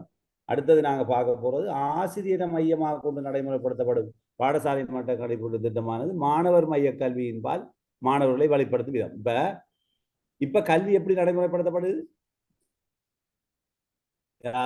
இதுக்கு முதல் அவங்க எதிர்பார்த்து 98க்கு முதல் என்ன எதிர்பார்த்தாங்க? ஆசிரியர் மையமாக கொண்டு நடைமுறைப்படுத்தும் இந்த கல்வி முறை பாடசாலை மட்ட கணிப்பீட்டு மாணவர் மைய கல்வி முறையினாலே மாணவர்களை எப்படி வழிப்படுத்தும்? இதை எப்படி வழிப்படுத்தும்? கருத்து என்னண்டா, இப்போதைக்கு ஆசிரியர் மையம் இருக்குது, பாடசாலை மட்ட கணிப்பிடம் மேற்கொண்ட அது மாணவர் மையமானது, அது எப்படி மாணவர்களுக்கு உதவும்ங்கிற விஷயத்தை இங்க கதைக்கிறான். விளங்குதா? அப்ப அந்த வகையில மாணவர்களுக்கு இவங்க கதைக்கிற நேரம் மாணவர் மையமாக இருக்கிறது எப்படி உதவும்ங்கிற விஷயத்தை பத்தி விரிவாக கதைக்கிறாங்க. அடுத்த வகுப்புல நாங்க கணிசமாக இதை முடிச்சு கொண்டு இன்னும் சில விஷயங்கள் கணிப்பீடு தொடர்பாக இருக்கிறது. அப்ப அடுத்த வகுப்புல தொடருவோமா? Okay sir. இப்ப உங்களுக்கு ஓரளவுக்கு SBA பற்றிய ஒரு புரிந்துணர்வு வந்திருக்குதா பாடசாலையில? இப்ப ஆனா மனச்சாட்சியை வச்சு நாங்க முடிக்கிறதுக்கு முதல் சொல்லுங்க, SBA மாணவர்கள் என்ன சொல்லப்பட்ட விஷயங்களை வெளிக்கொணர்வதற்கு, திறன்களை வெளிக்கொணர, அவர்களை நல்ல ஒரு சமநிலை ஆளுமை விருத்தி அடைய, அவருடைய நிபுணத்துவத்தை வெளிக்கொணர, அவருடைய திறன்களை வளர்க்க, நல்ல ஒரு ஆசிரியர்களை விருத்தி செய்ய, பெற்றோர் ஆசிரியருடன் தொடர்பு கொள்ள, மாணவர்கள் பெற்றோர்கள் தங்களுடைய பிள்ளைகளை பற்றி கவனத்தில் எடுக்கக்கூடிய விடயங்கள், இதெல்லாம் இப்ப நடைமுறையில இருக்குதா பாடசாலையில? இல்ல. அதை நாம பற்றி அடுத்தடுத்த வகுப்புகள்ல என்ன செய்யலாம்ங்கிறத பற்றி கதைப்போம். ஓகே, இதோட நாங்க முடிச்சு கொள்வோம். அடுத்த வகுப்புல தொடர்வோம். மற்ற பாடங்களும் இருக்குது, அதனூடாக தொடர்வோம். இதை முடிச்சுட்டு இன்னும் சில அசஸ்மெண்ட் டீச்சிங்கில் உள்ள சில முக்கியமான விஷயங்களை கதைக்க வேண்டி வரும். அதில் எப்படி தரவு இது செய்கிற, தரவை நாங்கள் எப்படி பகுப்பாய்வு செய்கிற, மாணவர்களில் தரவுகளை தொகுக்கிற அப்படிங்கிற விஷயமும் கதைக்க வேண்டி வரும். அப்போ அடுத்த பாடங்கள் அதை செய்வோம். Okay, right. அஸ்ஸலாமு அலைக்கும், குட் நைட். சந்திப்போம் அடுத்த பாடத்தில். வலைக்கும் சலாம் சார். ஓகே.